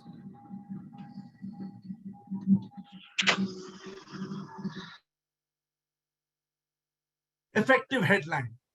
Use a very effective headline in all your collaterals, all your videos, all your communications. Ensure that the headline is focused on that one unique feature which you want to sell and make it, imprinted in the mind of your audience. Many people try too many things. Don't do that. Just one. If you can remember one thing, not more than 7 points can a human mind hold at any point of time. If I were to ask you to tell me the names of toothpaste, you will not be able to tell more than 7, even though you might be knowing hundreds. After the 5th or 6th, you will start staggering. If I were to ask you to tell the names of your family members, believe me, you will not be able to tell more than 7. Try it and see. Cognitive science says 7 is the limit. There are very few people, maybe 1 in a million, who will be able to say a couple of more than that, but otherwise you can't unless you sit down, rehearse, and then by rote repeat it. Suddenly, if someone is asked, they will not be able to tell. And that is what is called top of the mind recall. If your product is not among the first 7 in your category, you have lost the fight in the marketing, in the field of marketing. And the best way to occupy the first, position within the first 7 is to have one feature of your product firmly imprinted in the mind of your audience. For that, an effective headline is very, very useful. An effective headline which focuses on that one unique point that you want to tell. That brings us to the next one. Support it with relevant photos and chart. Don't put anything irrelevant. All the chart and the photos that you put should support that one effective headline and that one effective message. Number 3, on the principles of design thinking, address individuals, create a persona of your customer and address him. The persona is someone who is representative of the target segment. If you know that person, if you have such a person in your mind and you have built that persona, all the better. Now address all your communication to him. Then what happens? You address the entire segment through addressing one person. Then you come to use dynamic and vibrant language in short sentences. Don't have long winding sentences. Have very short sentences, very dynamic with action words. Then we come to the next one. Include testimonials. When we talk about testimonials, 4 things you have to remember in creating a testimonial. Number 1, only facts. Number 2, name the person. Number 3, give the date. Number 4, the place. These 4 things should be there in the testimonial. Only then the testimonial will be credible. We have seen for credibility, there should be no, flowery language. It should be in everyday language. It should have facts and no opinions. It should have names. It should have a date. It should have a place. Similarly, any testimonial should be in everyday language. When a person says, I've used this product and it has been very useful to me, he will not say it was a fantastic product. I had a mind-blowing experience. No, he will say, I purchased this product from Shanti Stores on 25th of January from Mr. X who sold it to me, and I have found it very useful. It has served the purpose for which I purchased it. If it is a gas lighter, he will say the gas lighter is working very well and I am going to light my gas stove very easily with it. This is a testimonial. A testimonial should not have exaggerations or flowery languages and adjectives. It should be in common language. It should contain facts. It should contain the name of the person who is using and who has sold. It should contain the date and time when it was purchased from the place it has been purchased. If you have been able to include these in your testimonials, your testimonial will be very credible. Unfortunately, many people don't do that. Then we come to information. Provide worthwhile and valuable advice and information. Don't, give anything and everything. Today you are receiving so much of information. If even one of them you start using and you find it useful, your business will progress by that much. Everything that I'm going to talk, I know none of you will use it. I know you will not be able to use all of it. But even if one of these impresses you and you start using it, you'll be that much ahead of the game. That brings us to the next one. Be specific. Exactness over adjectives. That is very important. Give the correct dimensions of everything. Give the correct location of your shop. Don't talk in generalities. The mind gets confused. The subconscious cannot understand generalities. It understands exactness. And finally, affordability and value. If the product is less priced, talk about affordability. If the product is high priced, talk about the value of the product. If you are selling something which is very affordable, tell the people that it is affordable and you can, take the risk of using it and seeing what it will do to your life. And if it is a very high quality product, high price product, talk about the value it will bring in the life. Don't talk about the price. There is a huge difference between price and value. You should know which product in your marketing campaign should be positioned in what way. What should go for affordability? What should go for value? That brings us to one very, very important aspect. We have completed the 15 golden rules. I'm going to add one more to it called timing. When you should do it, how you should do it is very important. Where you should do it. Timing of your marketing campaign is extremely important. Just see this. Here is, let us look at all the 15 and put it in this one and see.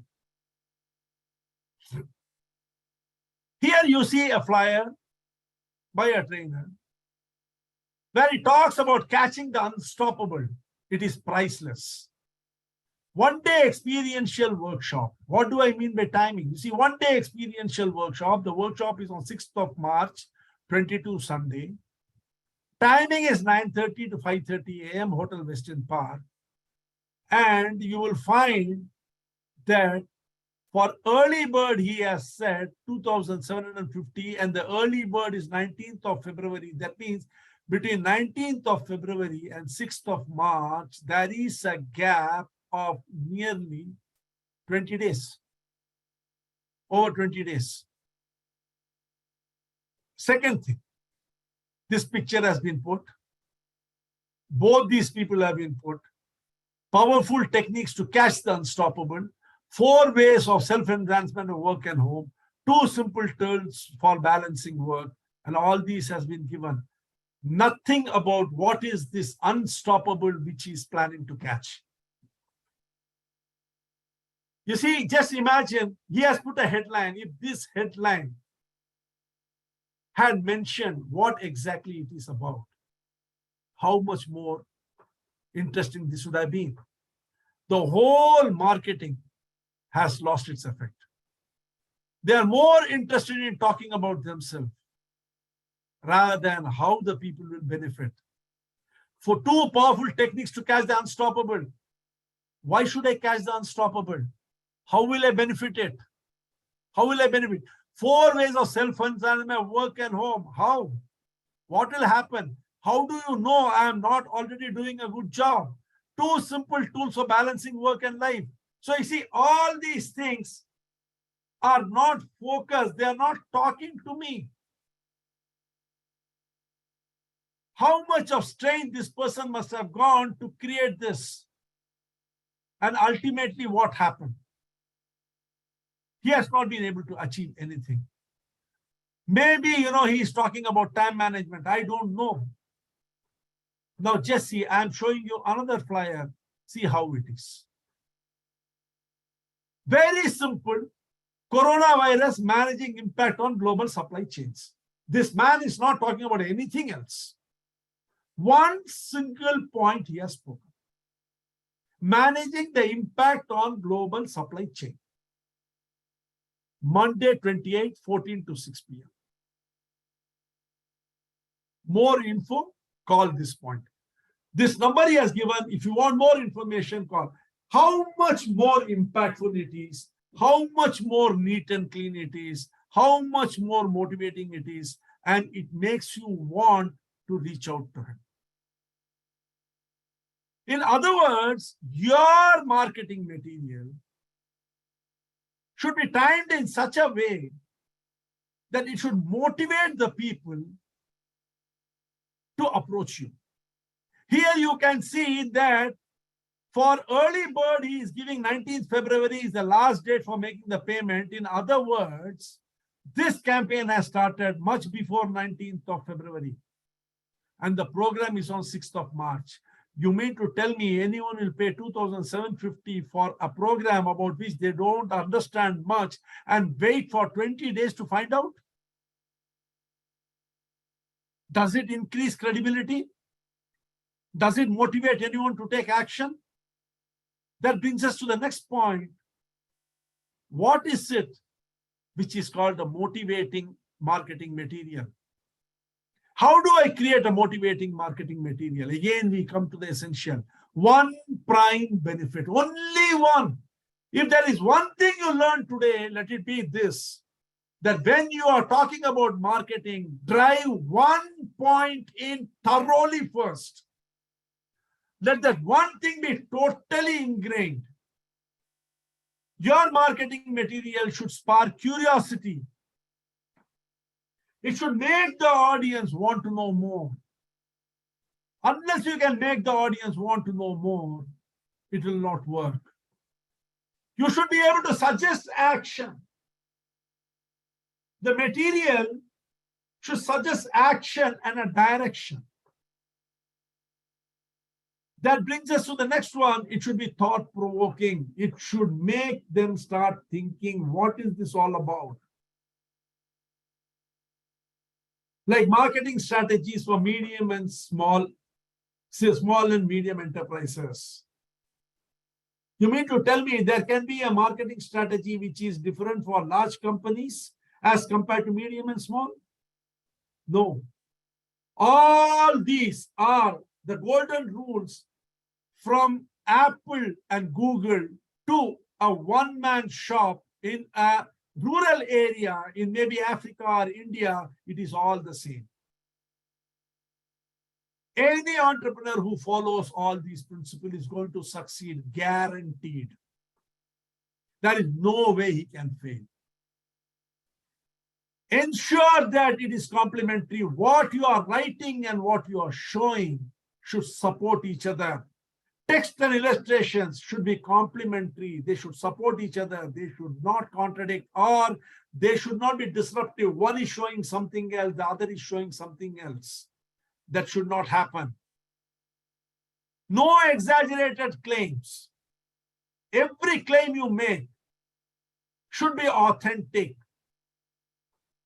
Each and everything I am speaking, if you go to any marketing pundit and tell him and ask him, he will tell you, yes, this is what marketing is all about.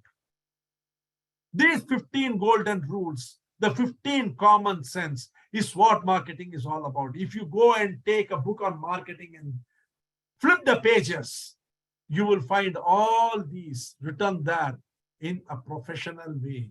I'm talking to you in everyday language. Please ensure that the material that you give should be very professional. Don't make ordinary run-of-the-mill stuff. Remember, the material you are distributing is your first interface with the audience, your customer. He will judge you by what he is holding in his hand, what he is seeing. You are seeing the slides here. Do you know how much of time has gone into the preparation of these slides? I want each and every slide to spell of international quality and international standard.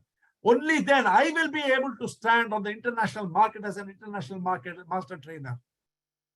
I cannot afford my product to be second-hand at any cost. It has to be the topmost quality. Similarly, however small it may be, however small a business you may be running, whether it is 1 man or 2 man or 100 or 200 or 1,000 or 2,000 employees, ensure that you get the best material. It is worth spending. If you have to spend some money, spend it, but don't sacrifice on that. That brings us to the final one. Ensure that sufficient benefit is included to close the sale. Never close the sale with what you want for yourself. Your marketing should always focus on what benefit your customer will get. Once your customer starts realizing that he is going to benefit from you, you will start benefiting. But first, let him realize that he will benefit from you. Till he is convinced that he is going to benefit from you, there is nothing you can do to benefit yourself. So your focus should be, the 8th point of the marketing material should be the benefit for him. Number 1, drive with one prime benefit which the customer will get. Ensure that his curiosity is raised. Suggest an action which he can take. Make it thought-provoking. Ensure that the text and the pictures that you put are complementary. Don't make exaggerated claims. Ensure that the material is of the topmost quality and clearly tell the benefit to the customer with this product.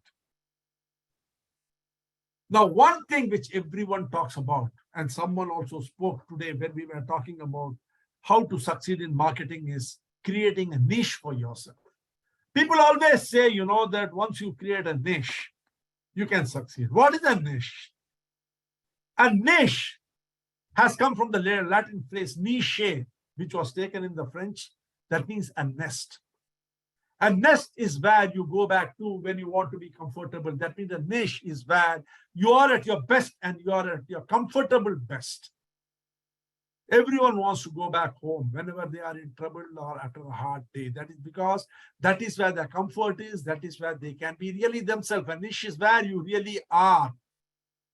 So what are the marketing approaches that you can adopt to create a niche for yourself?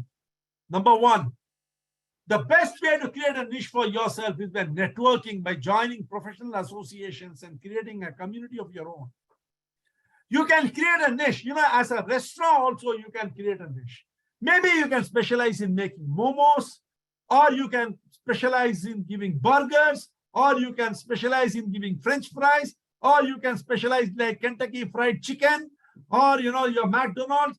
You can specialize and create a niche for yourself. Only thing is you need to network with that sort of a professional association and create a community which will support it. Like Back Solution and MoCat are trying to create a niche for themselves by supporting small-scale entrepreneurs, small and medium-sized business owners to become better business owners, develop a business and scale themselves up in their business. We are trying to create a niche as consultants to small and medium scale industries. So we are creating a community. We have got back,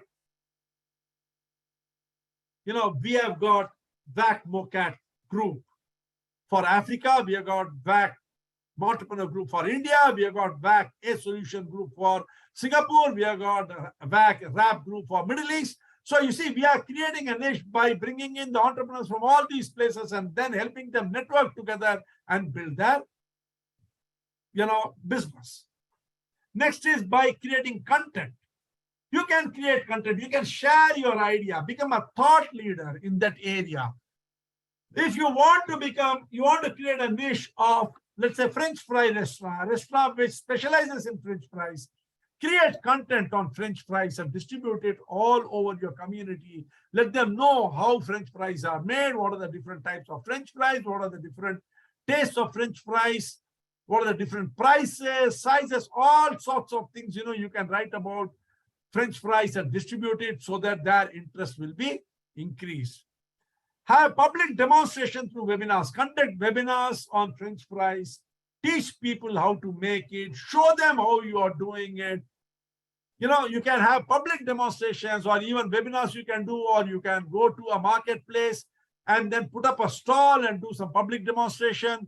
You can create videos on the subject and distribute it on YouTube and various other platforms. You can distribute it in WhatsApp. You can distribute it in Instagram. So many places you can create videos and reels on that subject and distribute it so that, you know, you will be known as a master. The whole idea is Whenever people think of French fries, the first thing that should come in their mind is you. That is when you have created a niche for yourself. Then you can have personalized mailers. Send mailers and communications to your customer base, to your community, to your audience. Talk to them regularly on the subject matter. Follow up with past customers whom you know, past community members, talk to them, and finally have direct presentations for potential customers. The way I am having this direct presentation of this freebie on marketing to you all, because you are all my potential customers of the future.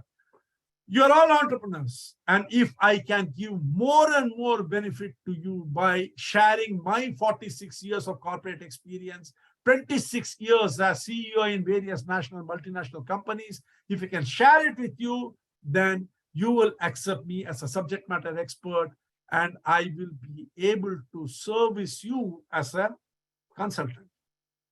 This is how you create a niche for yourself. And from this niche, you create a competitive advantage. A competitive advantage is how you build your business.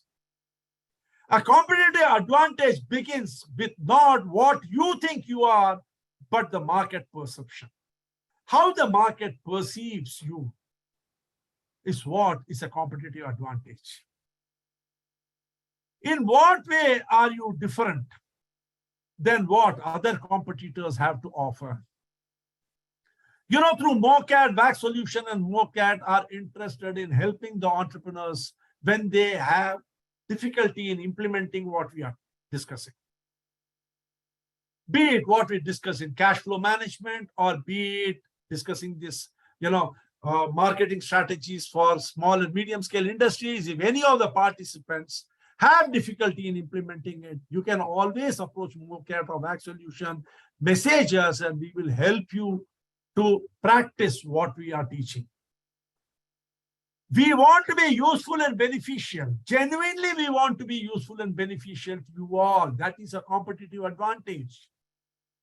The purpose of MoCAD and Wax Solution is to ensure that each and every entrepreneur who is on our platform should benefit from our experience and expertise.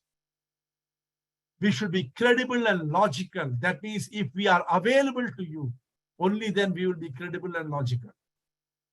If we are able to ensure that your business increases by even 5% because of what we have taught you, discussed with you here, we will be very happy. When we say 5%, I am not talking about the top line. I am not talking about increasing your business from $100 to $105. I am talking about increasing your profit from $100 to $105. As I told you, marketing is all about the bottom line. It's not about the top line. If you are not going to increase your bottom line, then you are not doing justice to your marketing activity. That brings us finally to what does it motivate your customer to buy? That is very important.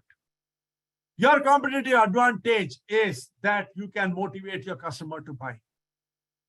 Your competitive advantage will be how your customer perceives you, how the market perceives you as an expert.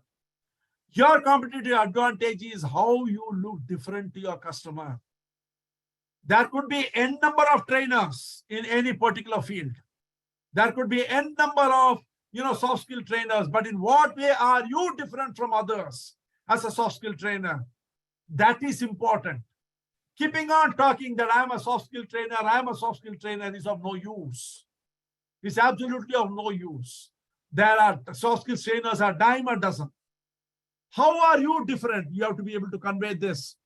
And that difference should be perceived by the market. How are you useful and beneficial? What are you offering your customers so that you will be viewed as being beneficial and useful?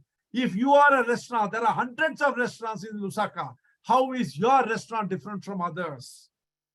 How are you credible and logical? Why should people believe you? How do you put your money where your mouth is?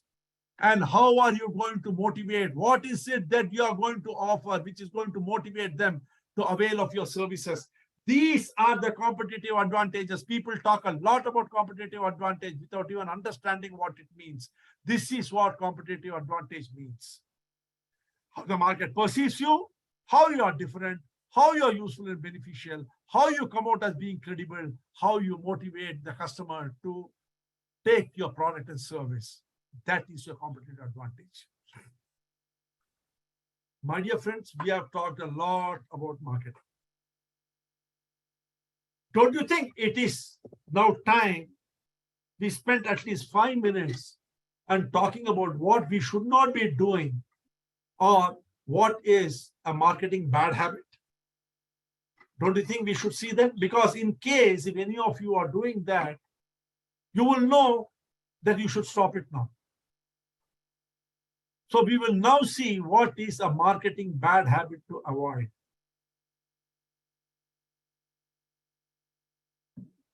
One of the worst habits that people have is refusing to consider new ideas of marketing. This is called, adamance, inflexibility, not being able to consider a new idea when it comes your way. As an entrepreneur, you should always keep the doors and windows of your mind open. Allow all the thoughts to come. I don't say you start practicing everything that comes your way. But if there is something which is not working for you and you hear something new, there is nothing wrong in considering it. Refusing to consider new ideas is a very bad marketing habit. This is something you should avoid. The second thing is focusing only on the high end. Everyone wants to make a lot of money. So everybody's objective is to see how they can make money very fast. It doesn't work that way. You see, there is this book written by a Harvard professor. He said, market at the bottom of the pyramid. What was the outcome of that? The outcome of that was that companies like Unilever and Ponds and FMCG leaders like Procter & Gamble, they came out with small sachets which started supporting the poor people who can't spend, 500 and 600 rupees on a bottle. 1 rupee sachet they can always use. You won't believe it. Market at the bottom of the pyramid exploded the market. This was a disruptive innovation. This is called the low-end disruption. This is another disruption, innovative disruption, which Clayton Christensen has spoken about. This book has been written by one Harvard professor called C.K. Prahalad. Similarly, you need not necessarily focus only on the high end. You can also focus on the low end and make big money out of it by volume. Keep your mind open. See which category can be best serviced, where the lacuna lies, and try to target that. Third thing, charging a premium price. This is a big mistake that people make. But that does not mean you should short sell yourself. I am not telling you short sell yourself, but don't go after charging a premium price for everything. Scale yourself gradually. You won't believe it. I started my webinars with a very small amount of money in India by charging 99 rupees and 199 rupees. Today, I charge a premium price and I have my webinars going to full house. But in between, I give lots of free webinars so that, I can continue to support the community which I have created.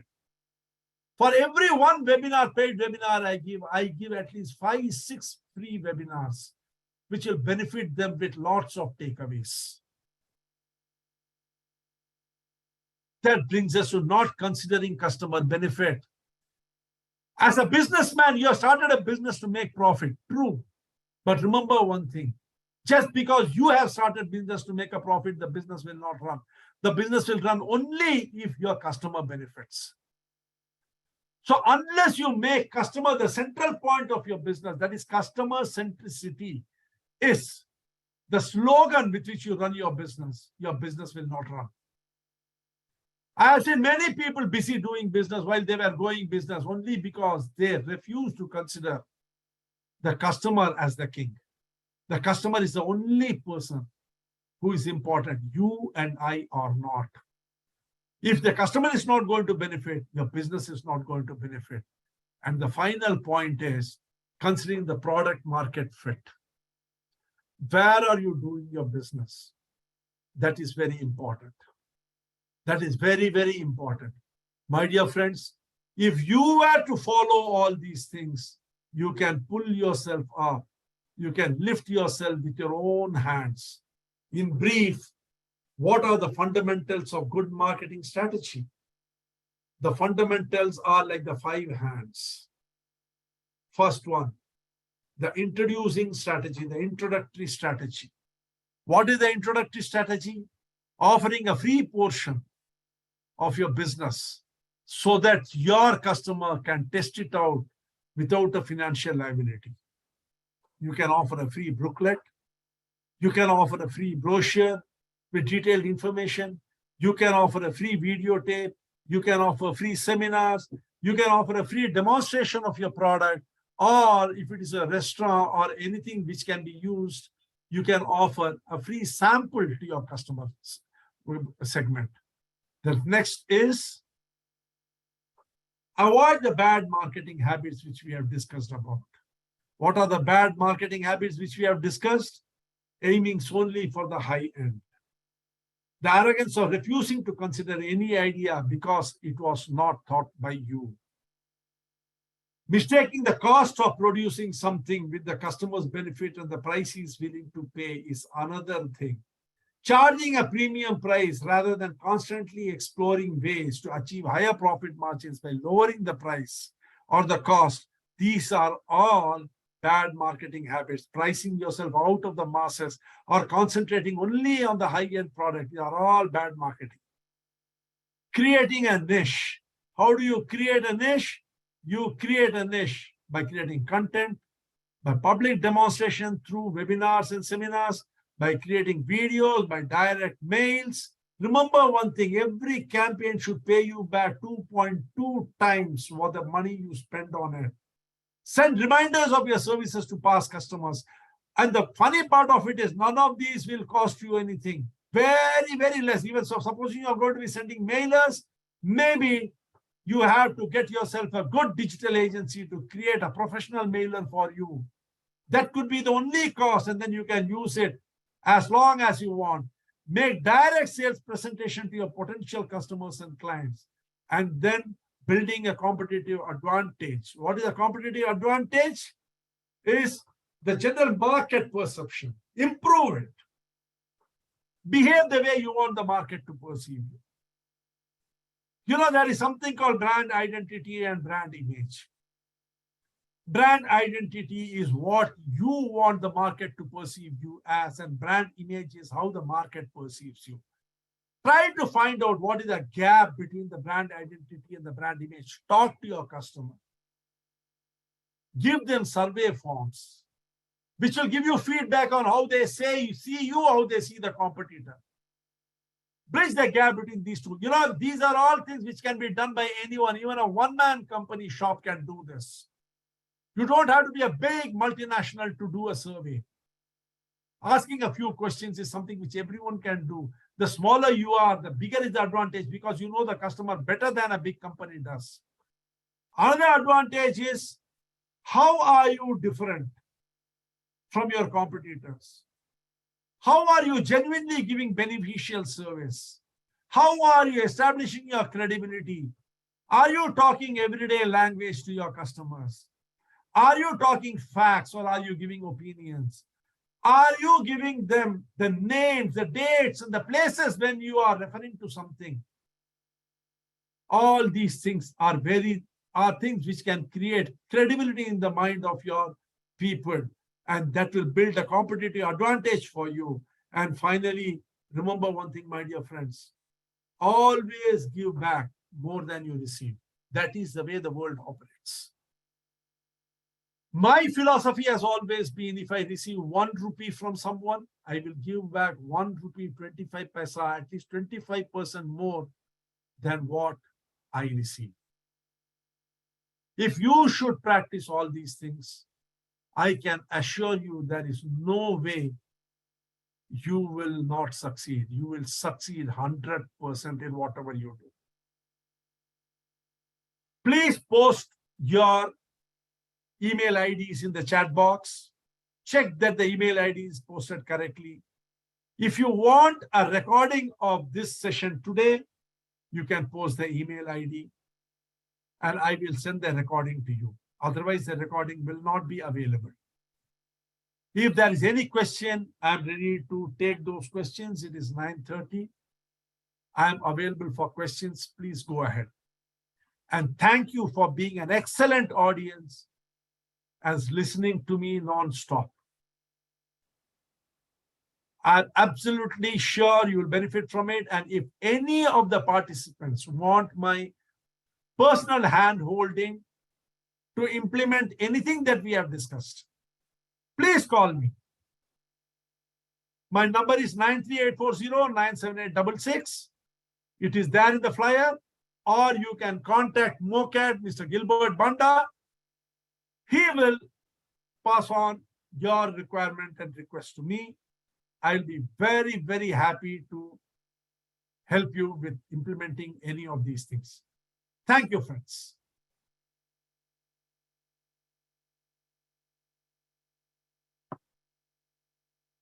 Asking for previous recording, if any possible. Madam Abigail, what I suggest is I will send you this video, this recording. Please go to my channel, YouTube channel. You can subscribe there to my channel, and all my corporate recordings are available there. Many of them are paid recordings, so you will not be able to access them. But others which are free recordings you will be getting it. And in case you want any help with any aspect of your business, please feel free to contact MOCAT Mr. Gilbert Banda, or you can contact me. I'm giving you my WhatsApp number in the chat.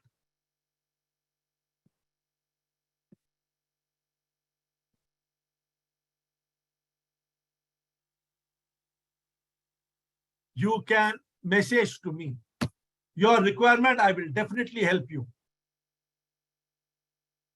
Yes, whoever wants the recording, please put it in the chat box. I will mail the recording to you positively. And if you want any help, I will definitely extend the help through MOCAT to all of you in Africa, and those who are in India can contact me directly in my WhatsApp number. Thank you. Any questions? I am free to take it.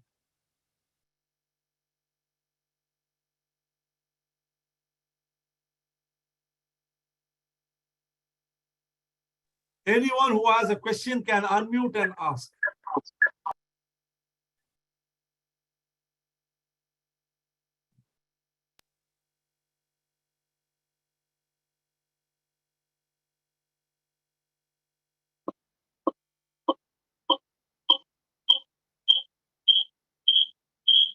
Yes, Mr. Ramasubramanian, I will definitely send the recording to you. It's very nice to see you here. Mr. Ramasubramanian is an expert NLP trainer. Anyone interested in getting themselves trained in neuro-linguistic programming can always reach out to him.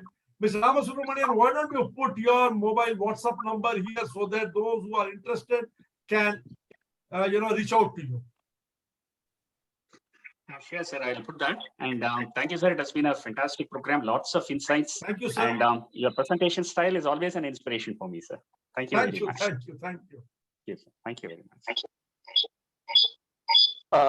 Sir, I would. Can you hear me? Yes, Mr. Safar, tell me. Yes, I would like to refer to your presentation, motivating marketing material.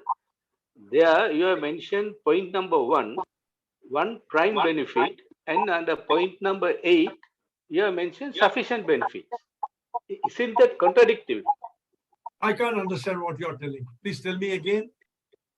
Now, when you refer to your slide, motivating marketing material, Yeah.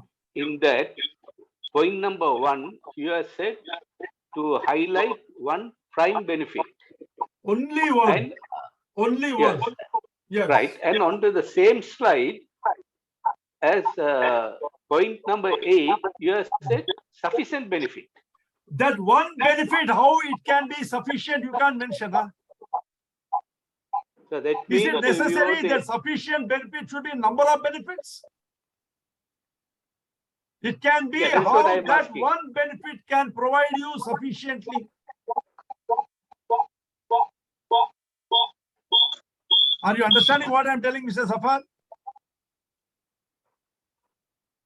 No, sir, I couldn't get it. You are talking, give me one example. Okay, you are a business consultant, right? Yes. So what is your area of business consultancy? Improving operational efficiency. Okay, you tell me one benefit that your customer will get by coming to you. To reducing is operation cost. Okay. So the one benefit you mentioned in your marketing program is, do you want to reduce your operational cost? Headline. Yes. Yes. Say, what is the name of your company? Rewards business Huh? consultant. Reward Rewards business. business. Okay. Do you want to reduce your operational cost? Reward business consultant, specialists in reducing operational cost. Then you talk about what are the benefits which the company will get because it will reduce the operational cost. The benefits of reducing operational cost is enhanced profit, reduced loss, reduced manpower, improved production cycle time. Am I right or wrong? Yes. Yes. Okay. Right. Are you understanding what I'm telling? Yes. Yeah. Now got it. Yeah. Done. So that is, you want to elaborate the one particular benefit. Yes, talk of one benefit, too many things. You know, you can't be everything to everybody. Yes. You can be a father, you can be a husband, you can be a son, you can be a friend, you can be a guide. Can you be a father and husband both? You can't be. So you see, don't think of too many. Take one and attack that. With full force, you attack that. Drive it into the mind of the people. So that whenever people think of operational benefits or reduction in operational cost, they should think, oh, reward consultants or Safaruddin. Let's talk to him. If you are too many things to too many people, you are nothing to everybody.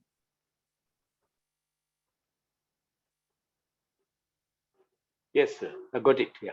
Thank you, sir. Okay, don't confuse yourself. When you talk about, you take anything, you give me an example, I will show you how you can show sufficient benefit from that one particular thing which you are offering.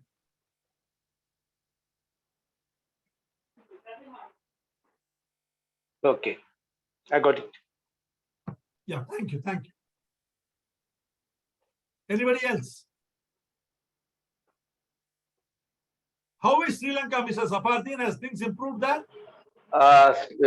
Getting improved, but day by day the costs are very, the cost of living is going very high. You know, people finding it difficult now. Very difficult. Okay. The new president and the new IMF loan, everything has come through, or still the difficulty? No, no, it's still still in the discussion level. You know, everything is there is still in the discussion. Yeah. Nothing come out concrete. Many of my people, you know, many of my community members are like you are in Sri Lanka, and everybody is going through a very, very tough time. Yes, very tough time. Unbearable. Can you imagine the price of an egg is 65 rupees? My God. Instead of eating eggs, now we have to start laying eggs. Eggs, yes. And this, when you started the meeting, you said the people go to restaurant because they are hungry. Yeah. Right? Then why do people visit Starbucks? That's what I said, not always. Where? Starbucks, this Starbucks. barista, where they go in. Starbucks. No, have a I discussion see. from- I'll tell you one thing. Let us see. It is something like this. Do you agree that all metals are solid? No, the mercury is a liquid. Then exception proves the rule. Exception is not the rule. Please understand that people go to restaurant because they are hungry. But some people go just, for socializing. But going for Yes. socializing is not the rule. It is the exception. Mr. Zafaruddin, success comes when we learn to discern between the rule and the exception. Sir, I want to say something. Yes, Mr. Mahesh. Sir, suppose I have a half an hour or 1 hour and I don't have anything to do, and I can think and I can plan about going to a restaurant instead of walking on the road or waiting, standing somewhere. I can do something here, have a cup of tea and some snacks and come out after 1 hour. Excellent. Because Now I'll ask you one question, Mr. Mahesh. How many times in a life have you had half an hour when you had nothing to do, you went to a restaurant to have a cup of tea? And how many times when you are hungry, you have got no other choice but to go to a restaurant and have food? And more times I was hungry and then I went to restaurant, but a couple of Then times. why are we discussing it? You see, I'll tell you one thing. One can eternally argue, but keeping on arguing that mercury is a liquid does not make metals being solid wrong. That is the exception, sir. That is the exception. Similarly, you're talking now. Sometimes when I have half an hour time, I will go. Now I'll ask you a simple question. You have got half an hour time. I'll give you a choice. You have got half an hour time. You are not at all hungry. You just had lunch from your home, came out to meet somebody. You realize that that person is not there. He will come after half an hour. In front of you, there is a park and a restaurant. Where will you go? No, park, I won't be interested. So I will go to restaurant, have a cup of tea and then come back. Then I am wrong, Mr. Mahesh. You can neglect that part of the program. Okay, sir. Okay. Because I am not interested in arguing about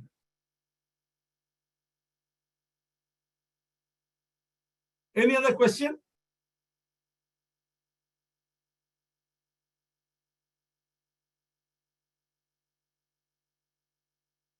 So should we